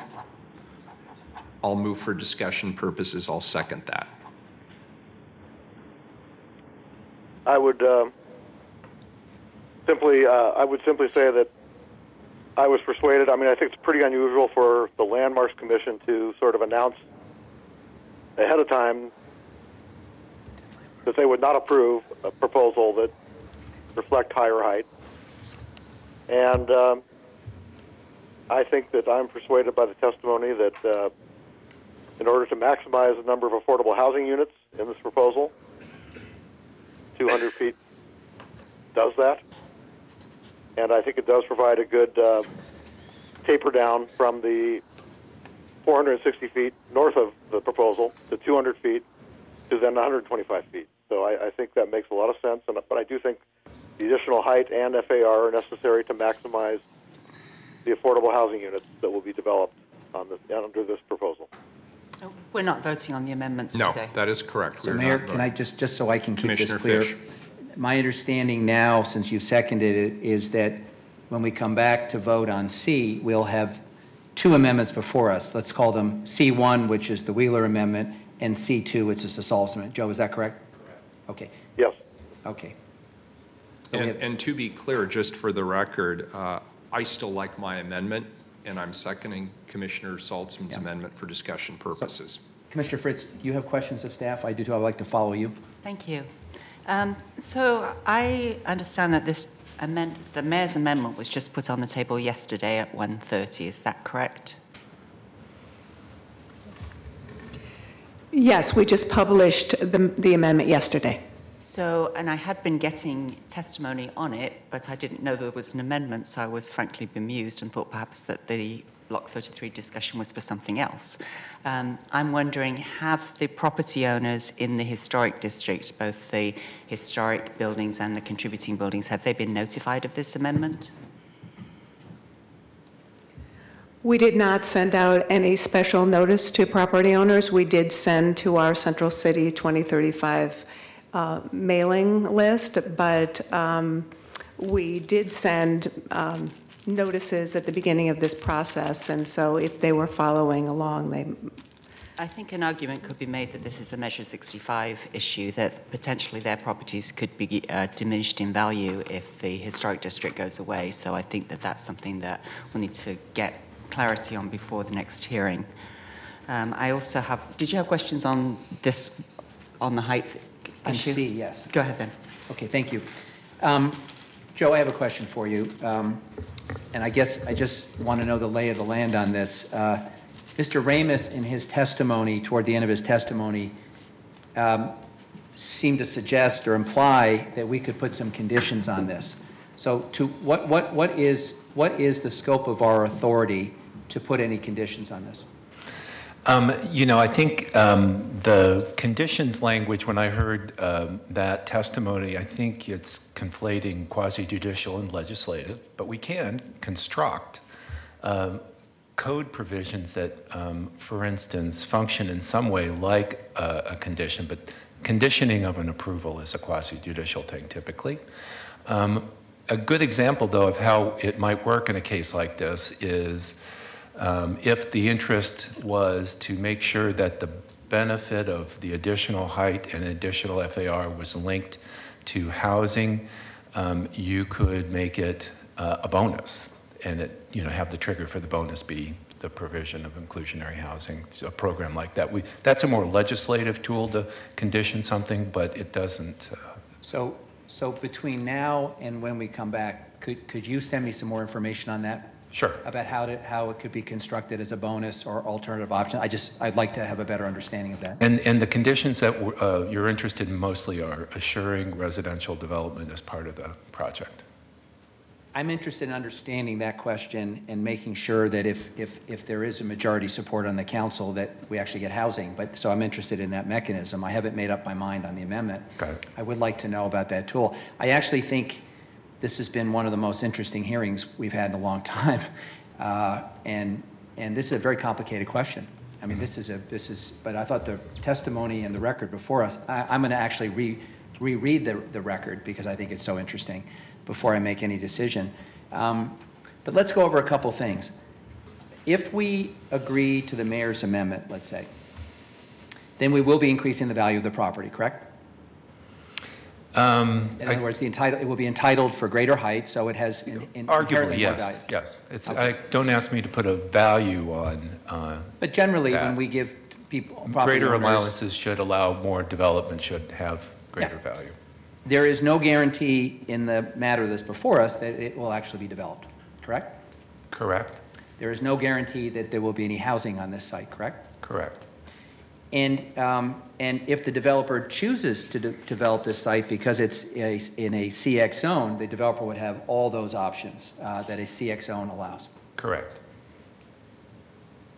And what is the precedent that you can think of us under these circumstances bypassing the Landmarks Commission and actually having a request that we codify that as part of our action? You know, that is the biggest change that we're discussing here, and goes to sort of the essence and essential element of how we are regulating historic properties in the city, which is that the Landmarks Commission has this discretion over reviewing the design of the building for compatibility and application of the standards, and that in that discussion, the way our code is written, they have the leeway to make decisions, disagree with design that could call for a building not to meet its full height allowance or full FAR allowance. That's the way our system is designed right now. So to usurp that kind of goes to the core of landmark system, is the landmarks commissioners we're talking about. Could I follow up on that? Yeah. Do we have a precedent for a commission announcing before they have a proposal before them that it's unapprovable? That wasn't the question, and that wasn't what they said. I thought that's what the testimony was. And I haven't seen the letter, so I'm at a disadvantage. But I thought that's what the testimony was. I don't know the answer to your question, whether or not that's what happened, or for sure I'm not aware of any precedent for that. Okay, well, if you could educate us on that between now and when we vote. But I think there has been discussion in the past that we need to set heights that are realistic, that could possibly meet the design guidelines, because if we were to say it could be 500 feet, is that feasible or not? It has to be. That's what we're talking about here, is providing some level of certainty for everybody that what is zoned and the height that's given might be approvable through design review. So if I can just add to this, the way that we've addressed this issue, and that way we're even discussing it in the DOZA project, the Design Overlay Project, is, you know, we have two sort of paths. One's just design review, and then Landmarks Commission is for historic districts. Our desire is to clarify that leeway to do design review in a way that we'll put it on the table for City Council, but clarify that height and FAR are not really so much on the table for a design review piece, but we've left it on the table for historic landmarks review. And why would that be? Well, the case of the Menashe property, and the case of what we've done with this entire process in the Central City, speaks to, we designed a system that never calibrated our historic districts' heights tightly. Like, if you were really to go through and do a case-by-case, building-by-building analysis about answering preemptively what that question is, what's the right height to make everything fit? That's not the way we've done it.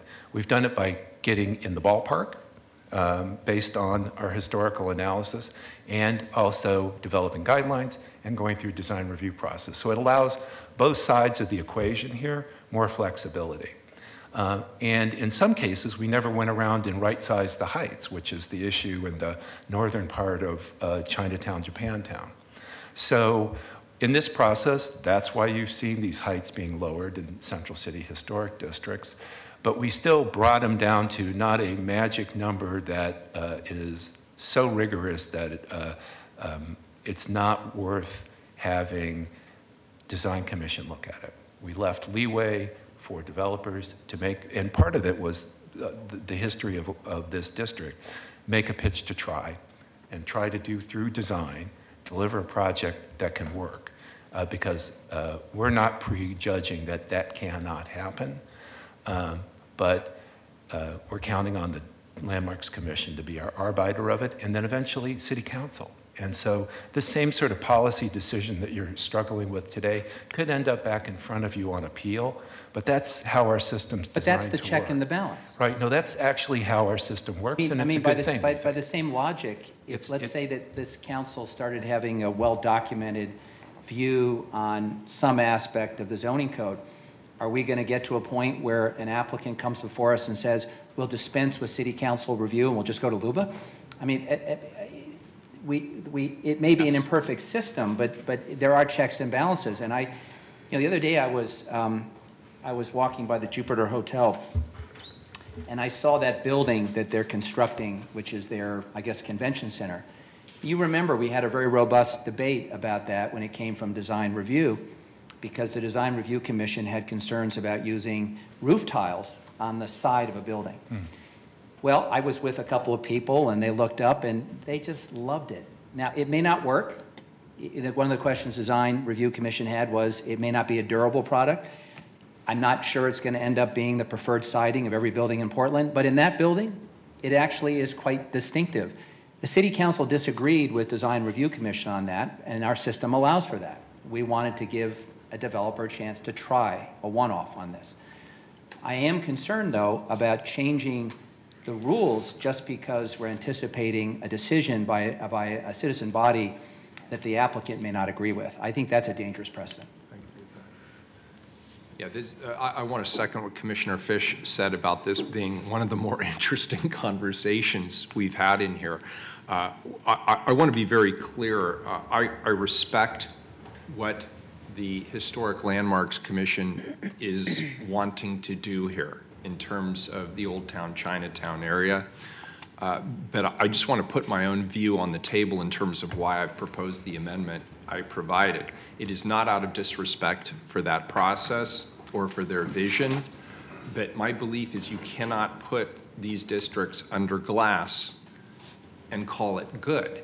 And the reality is, I was thinking about the last individual who testified. He gave really good, thoughtful testimony, and I've been letting it percolate through my feeble mind.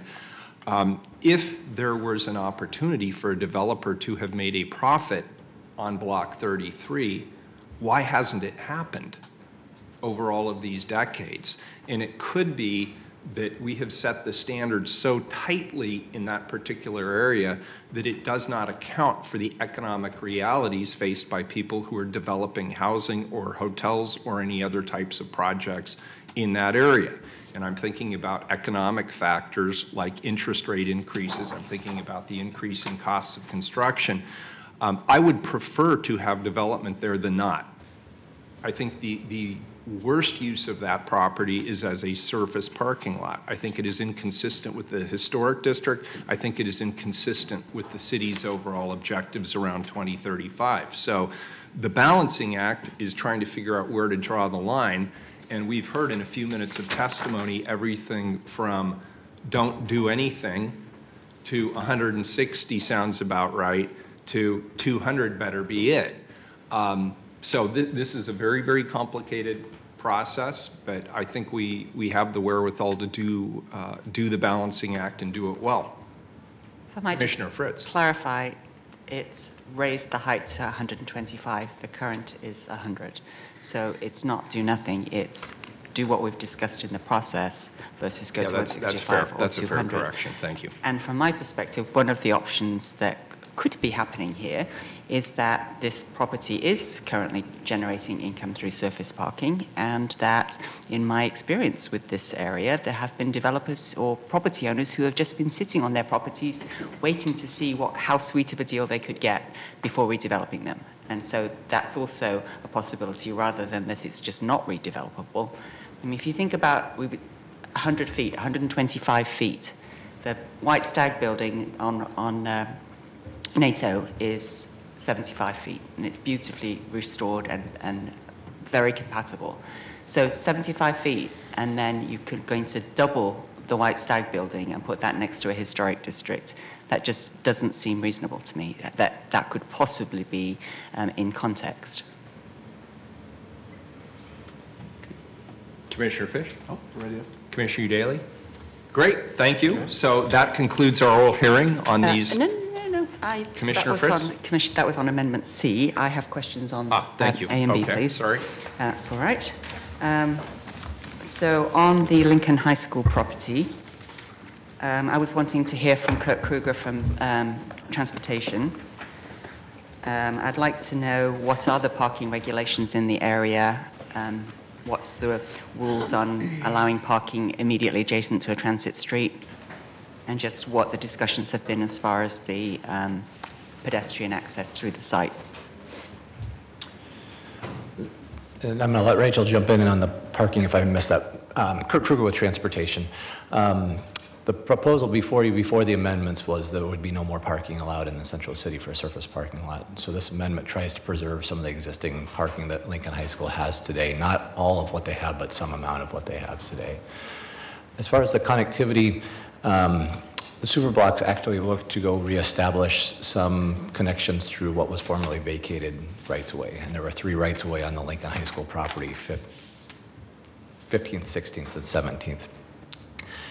Recognizing that Portland Public Schools has a significant security issue that's different than any other development site, we sat down and been working with BPS over the last 2 weeks and PPS, and we think we have the ability to do certain connectivity with the design team and BDS through Title 17 code requirements.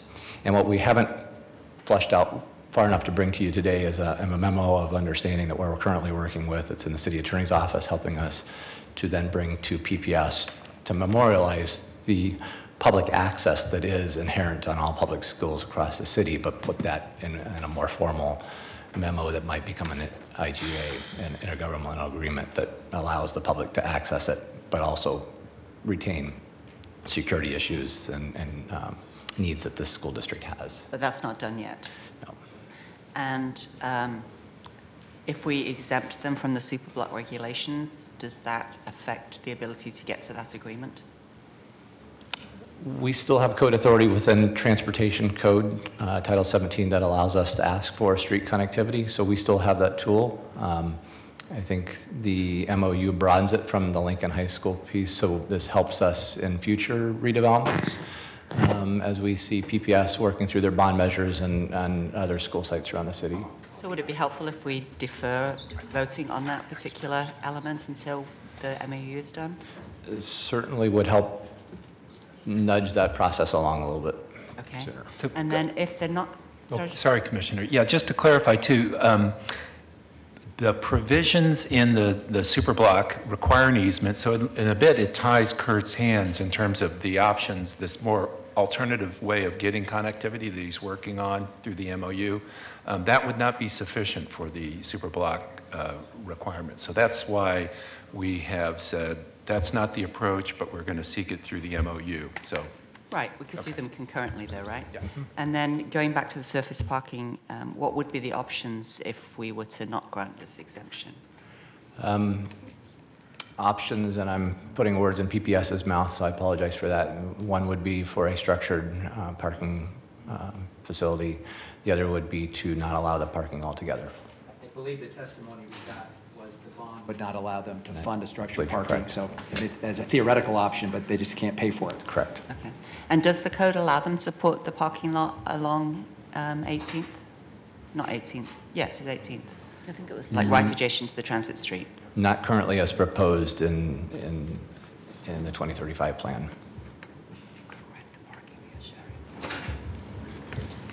Is there a further comment on that, Mauricio? The Central City 2035 plan. Identify yourself, please. Can you hear me? Yeah, you have to say who you are then. And you have to turn on the mic. Yeah, there you go. Mauricio Leclerc. And now your time is up. Thank you very much. Thank you. My best performance yet. The code also allows sharing of parking, so another thing that you can do is just to rent parking throughout the district. That's a policy that's also allowed in the Central City. Okay. So you can, on-site, off-site via renting, that's Okay. allowable, or structure and surface.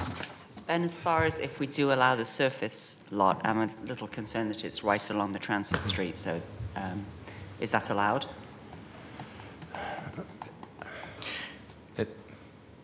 Access, the driveways would not, but I think there's no on-street parking available on 18th. So I'm Chris? 18th?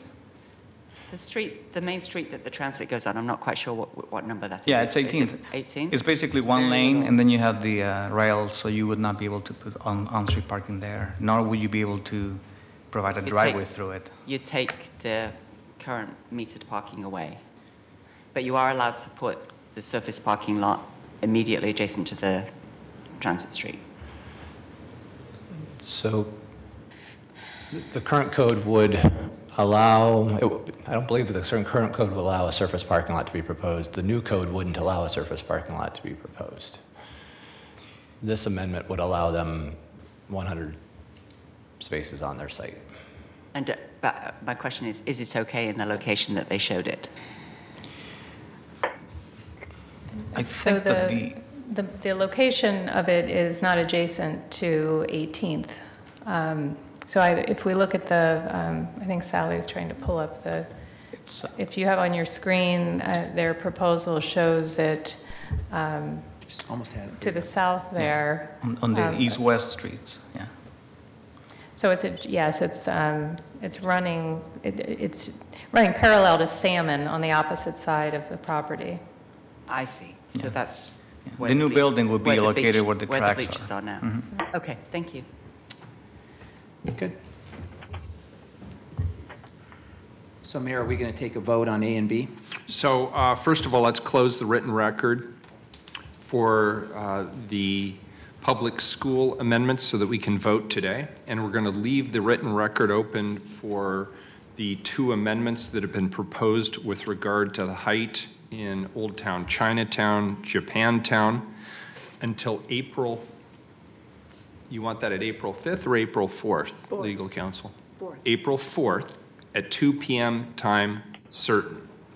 So now we will vote on amendments A and B pertaining to the schools. Sue, will you please call the roll on item A? Fritz. Aye. Fish. Aye. Salzman. Aye. Udaley. Aye. Wheeler. Aye. Amendments, Commissioner Fritz. Sorry, I thought that Kurt said if it might be helpful if we don't vote on B until they've got the MOU done. Very good. Amendment A is adopted. Would you like to, it's your recommendation to us to keep B open until April 4th, is that correct? I think it'll help keep both parties at the table and getting the MOU put together. Yeah, and I don't see any urgency to that. So Amendment B, with regard to access, will remain open. Do we want to keep the written record open? I don't think that's necessary.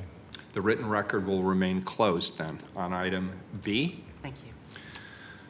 So now we're voting on the amendments from March 7th, 2018, and the amendments that were held over from January 18th, 2018.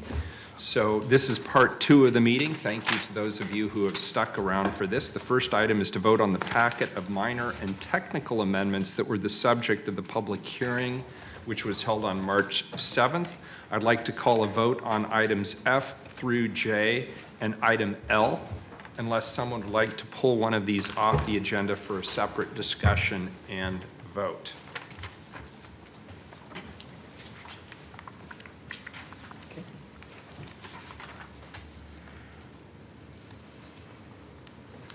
Good. All right, hearing none, let's vote on the minor and technical package F through J and L. Sue, please call the roll. Fritz. Aye. Fish. Aye. Salzman. Aye. Udaley. Aye. Wheeler. Aye. The amendment's adopted. The amendment package is adopted. Next, let's move on to height and FAR at Big Pink, Wells Fargo, and Pac West. I understand that there are 2 amendments that we should take as a package. Rachel, can you help us work through this, please? Yes, thank you, Mayor. This amendment, which you previously saw in the amendments report related to Big Pink, Wells Fargo, and Pac West, was to provide these buildings with the heights that they have today as constructed. The reason this is before you again is the FAR at the Wells Fargo building. The owners of the building were taking a closer look at that and realized they had not calculated the FAR correctly, and the FAR is actually at 19-to-1, not 18-to-1. So we needed to have you vote on the 2 of these together, so that we actually could show that. No changes to the other buildings. Those stand as exists in the amendment report. That makes sense. Council, any discussion on this matter? Very good. Sue, please call the roll. Fritz. Aye. Fish. Aye. Salzman. Aye. Udaley. Aye. Wheeler. Aye. The package of amendments are adopted. Next, let's move on to the view from I-84. Mindy, can you please remind us about these 2 items? Yes, thank you. Mindy Brooks, Planning and Sustainability. So these, again, this is 2 amendments that are grouped together, and this is to finalize the location of the viewpoint on the new bike and pedestrian bridge crossing I-84. This is a view of downtown. PBOT now has a final alignment that connects 7th Avenue north to south, and this viewpoint now can be located and finalized there. Very good, and I think it's great that the new overpass is moving through into the design phase and that we're able to create a new view site. Sue, please call the roll. Fritz. Aye. Fish. Aye. Salzman. I'd like to thank the Bureau of Planning and Sustainability for their work on this amendment. Aye. Udaley. Aye. Wheeler. Aye. The amendment's adopted. Next, let's move on to the view of Mount Adams from Upper Hall. I understand that there are 2 amendments to consider as a package. And Mindy, could you go ahead and remind us about this package as well? Absolutely. Thank you. Yeah, so again, it's a combination amendment, and this amendment would remove protections for the view of Mount Adams from Southwest Upper Hall and restore existing heights to some of the properties within the view corridor as shown on the map. The views of the city skyline, Mount St. Helens, and Mount Hood would remain protected. Please call the roll. Fritz. So I appreciate, first of all, Mindy Brooks, for all of your work on view corridors and for going over the entire Central City map with me, lot by lot, to examine the concern that was raised by the community that Citizen Advisory Committee members had nefariously requested height increases on their own properties, and I did not find that to be the case. All of them were in line with putting the height near transit, decreasing the height along scenic view corridors. This amendment was at least done transparently in that one of the property owners asked the mayor to propose it, and it's also done by giving everybody else the height increase that the one property owner proposed. I still think it would be better to keep the view of Mount Adams. No. Fish. Aye. Salzman. Aye. Udaley. Aye. Wheeler. I vote aye. The amendment is adopted. Next, we're talking about top of bank.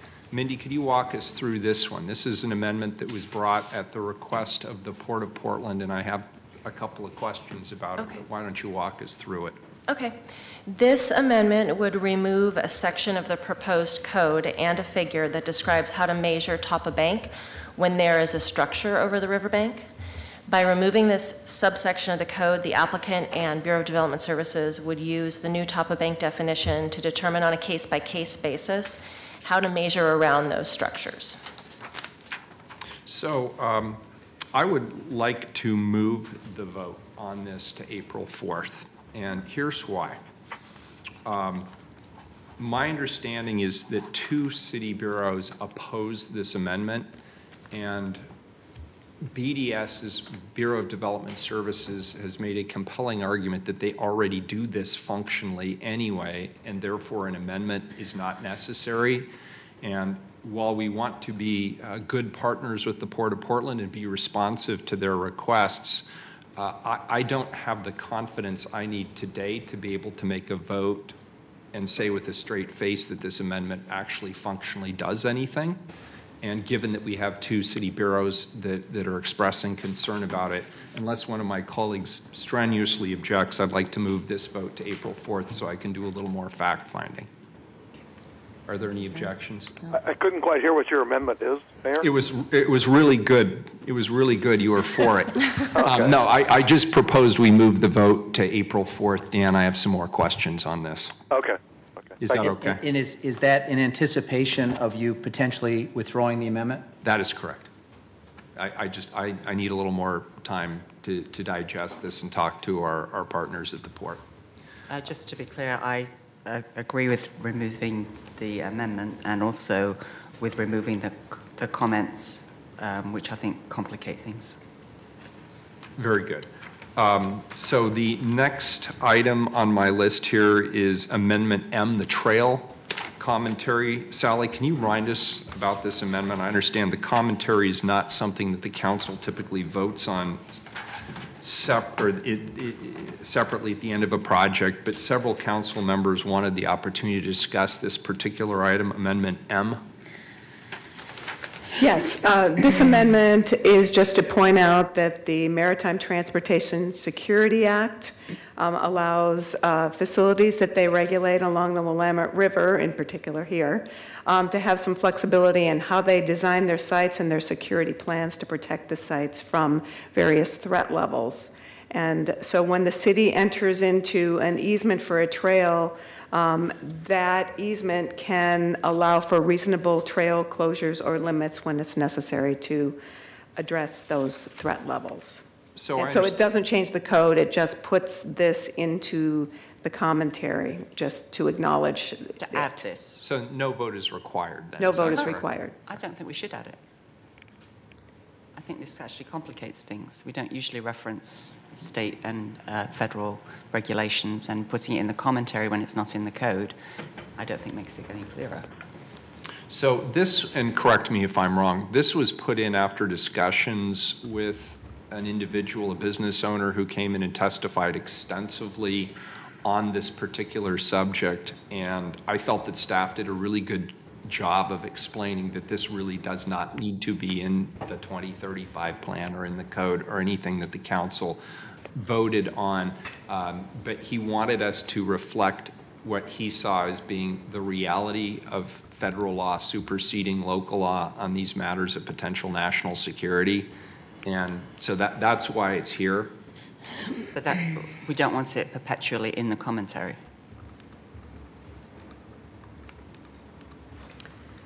Mayor, what he's effectively done is flag the issue. If we cluttered the commentary with every possible state or federal preemption on every conceivable issue, it would look like a phone book. I would prefer to keep it out of the commentary as well, but it has been made a part of the record.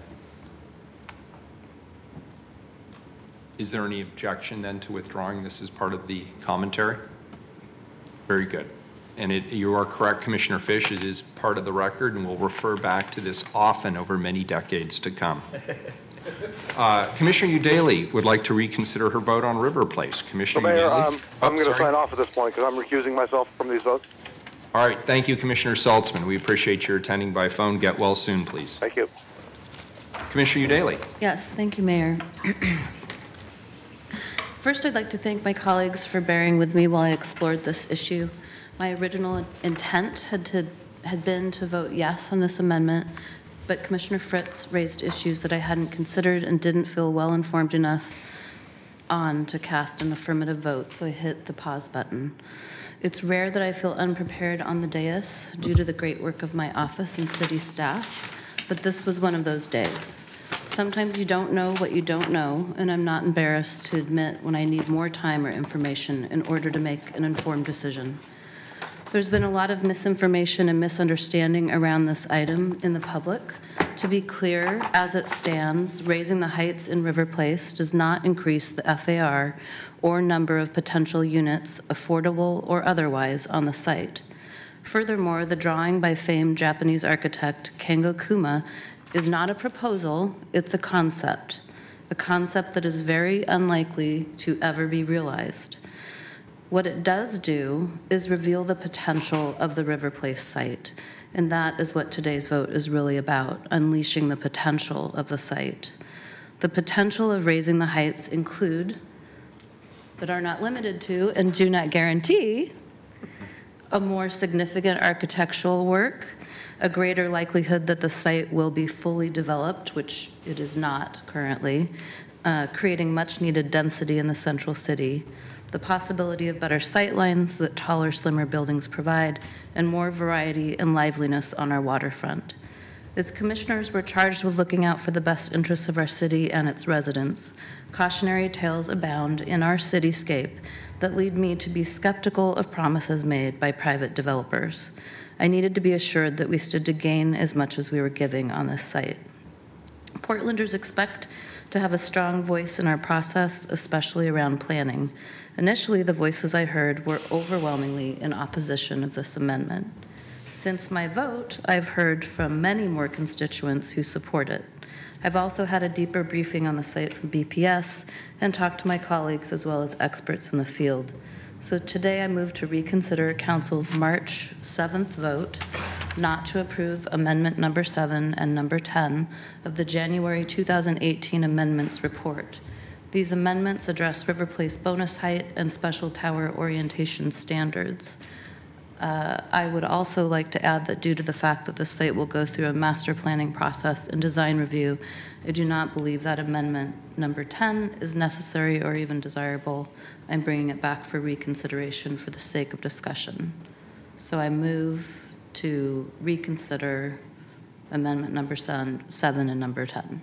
I second that motion, and I thank you, Commissioner Udaley, for your thoughtful remarks and your decision to reconsider your vote on River Pace amendments. Any further discussion? Sue, please call the roll. Fritz. No. Fish. Aye. Udaley. Aye. Wheeler. Aye. The amendment is adopted. Now, there are two items that we need to do related. Let's start by reconsidering the height amendment. Rachel, can you come up and are you already here? Can you please summarize this for us? Yes, so amendment number 7, this is the amendment that adds 2 height opportunity areas on the River Place site, and those are in red as you see them on in the PowerPoint.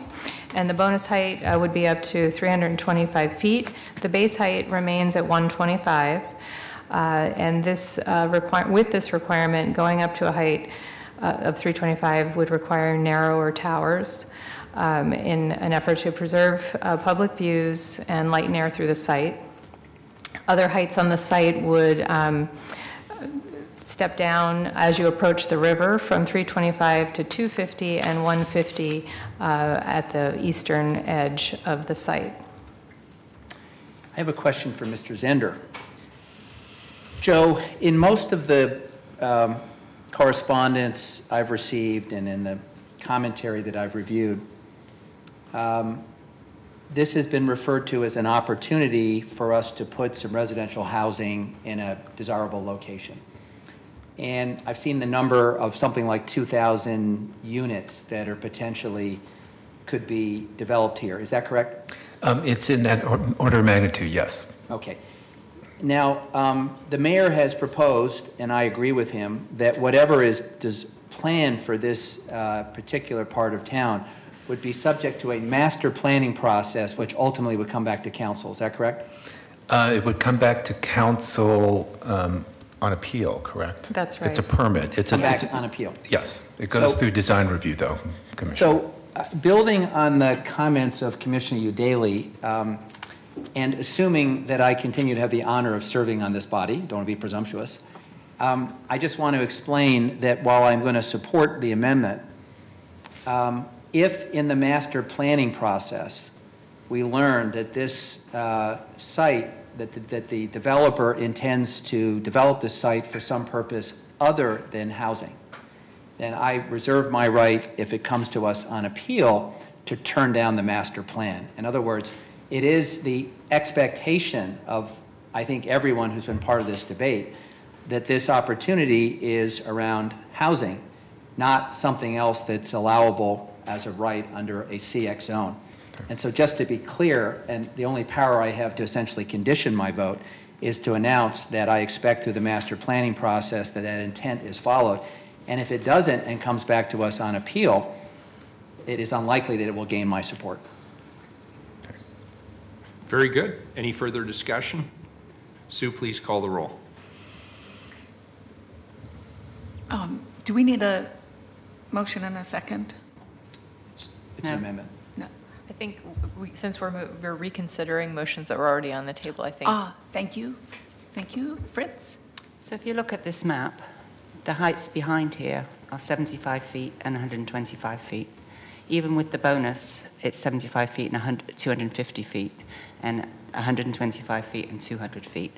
So this is against our adopted Central City Plan policy of step down to the river, which was discussed at huge length under the comprehensive plan process and the West Quadrant process. It is abhorrent. And unlike the Goodman Amendment, which I just referenced for the Upper Hall view, this one doesn't make everybody else home. This is spot zoning, and what we saw today, earlier today, is what happens when we do spot zoning for particular developments. It's that everybody else is going to want their goodies too. And so I am very, very concerned and disappointed that this benefits one property owner at the detriment of everybody else? No. Fish. Aye. Udaly.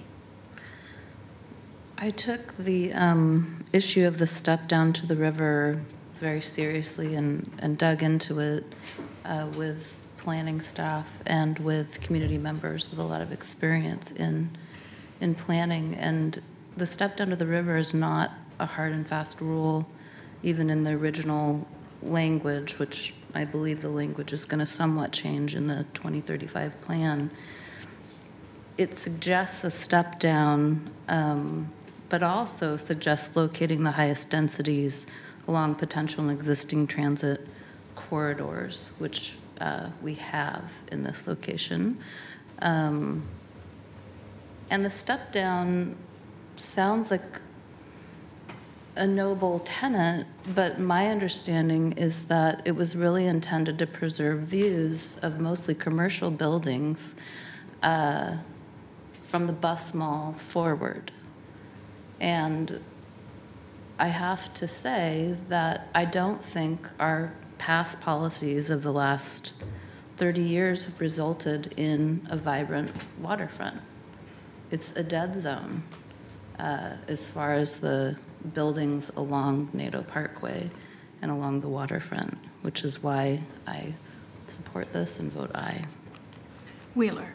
So I just want to reiterate a couple of the comments I already made on March 7th. I believe the 325-foot height is appropriate as long as it comes with requirements to provide public benefits, which it does, including open space, access to the river, views, and requirements to allow visual permeability.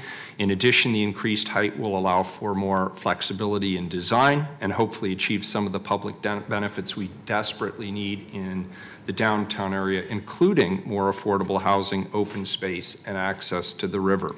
I vote aye. The amendment is adopted. So next, let's discuss the tower spacing amendment. Rachel, can you walk us through that, please? Sure. So this additional amendment is, it is a set of amendments that is similar to what we use in South Waterfront for some of the towers that we have there, and it does add more space between the buildings as well as the orientation, orients them on kind of an east-west as opposed to a north-south, so that you do have some more visual permeability through the site. So this proposes to adopt simply the South Waterfront tower spacing? It is, yes, it is the South Waterfront, same spacing regulations, that's correct. So is there another amendment on the master plan? Did we already decide to do the master plan? We did that last time. Yes. So is there a possibility of at least doing the tower standards through the master plan rather than adopting what has not worked in South Waterfront? You talk about dead space. And I would say there are, through the master plan, we did add approval criteria that I believe would get you a very similar result. We did add approval criteria for visual permeability through the site and light and air. It's not as specific. It's not as specific to talk about the orientation of the buildings, but between the master plan and the design guidelines, the Design Commission could probably get to the same place. But I think they asked us not to. And you said that the master plan's already been done. The code provisions have been done, Commissioner. The code provisions for a River Place master plan have been done. Mm-hmm. Yes. We voted on that one item and then on March 7th voted down the other two. I thought there was going to be a master planning process. There will be. Oh, it's the code requirement for a master planning process is in the package already, so that you've already voted on. The process hasn't been right. And once this is the Right. code, for them to pull a permit, they're going through a master plan process with all of us. So they have to go through the master plan anyway until they can pull a permit, or can they pull a permit as soon as this is adopted? They have to go through a master plan process. So do we need this amendment? I'm hearing two things, and I want to just make sure I understand. So this amendment provides for spacing and permeability and orientation. Are you telling me that the master plan will do the same thing, in which case we don't need the amendment? I'm just trying to figure out where. what the right strategy is here.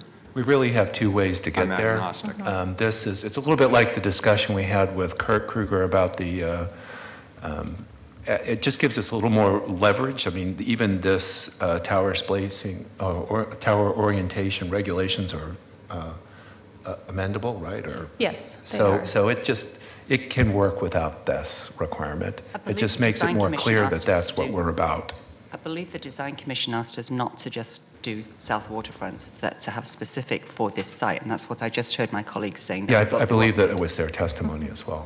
Commissioner Daly. So in my conversations with BPS and taking into consideration what Commissioner Fritz shared with me about South Waterfront, I think there seemed to be consensus in the room that while this amendment was introduced with good intentions, which was to give some preliminary guidance to the developers and maybe simplify issues for the Design Commission, that because we are going to have a master plan process, that it's not really necessary. Yeah, I'm hearing that it's duplicative and unnecessary. So with that, unless there's any objection, I'll withdraw the amendment. It doesn't seem necessary. Thank you, I appreciate that. And does the master plan come back to council, as Commissioner Fish was saying? Master plan is the first permit that any development on the site must go through. It's sort of like a master site planning permit. If it goes through Design Review Commission and gets approved and is acceptable, that's it. It moves on. Otherwise, on appeal, it would come back to the City Council. Okay, thank you. Okay. Very good. So that is that. Sally, could you tell us a little bit about next steps? Just before you leave that, Mayor, there's been a lot of rhetoric in the community about the different heights, and that height automatically leads to more units and therefore more affordable units.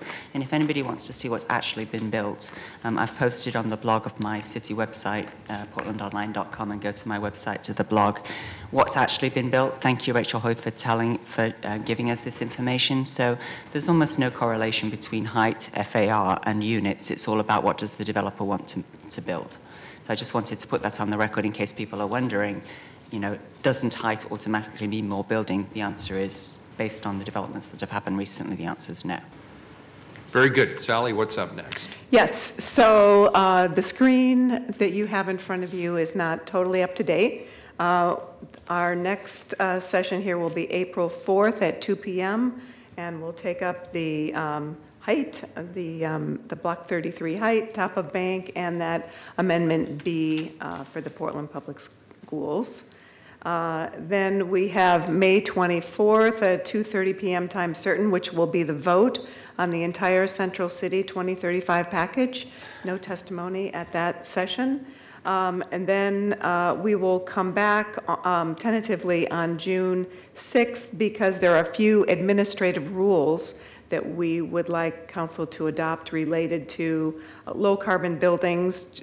These are, and bird safe glazing. These are minor details that will be necessary to implement the code that you will be adopting, but it's something that may change over time. There may be a different option for a low carbon building designation or a new form of bird safe glazing that the city might want to be considering. So that's what those are. Those are minor.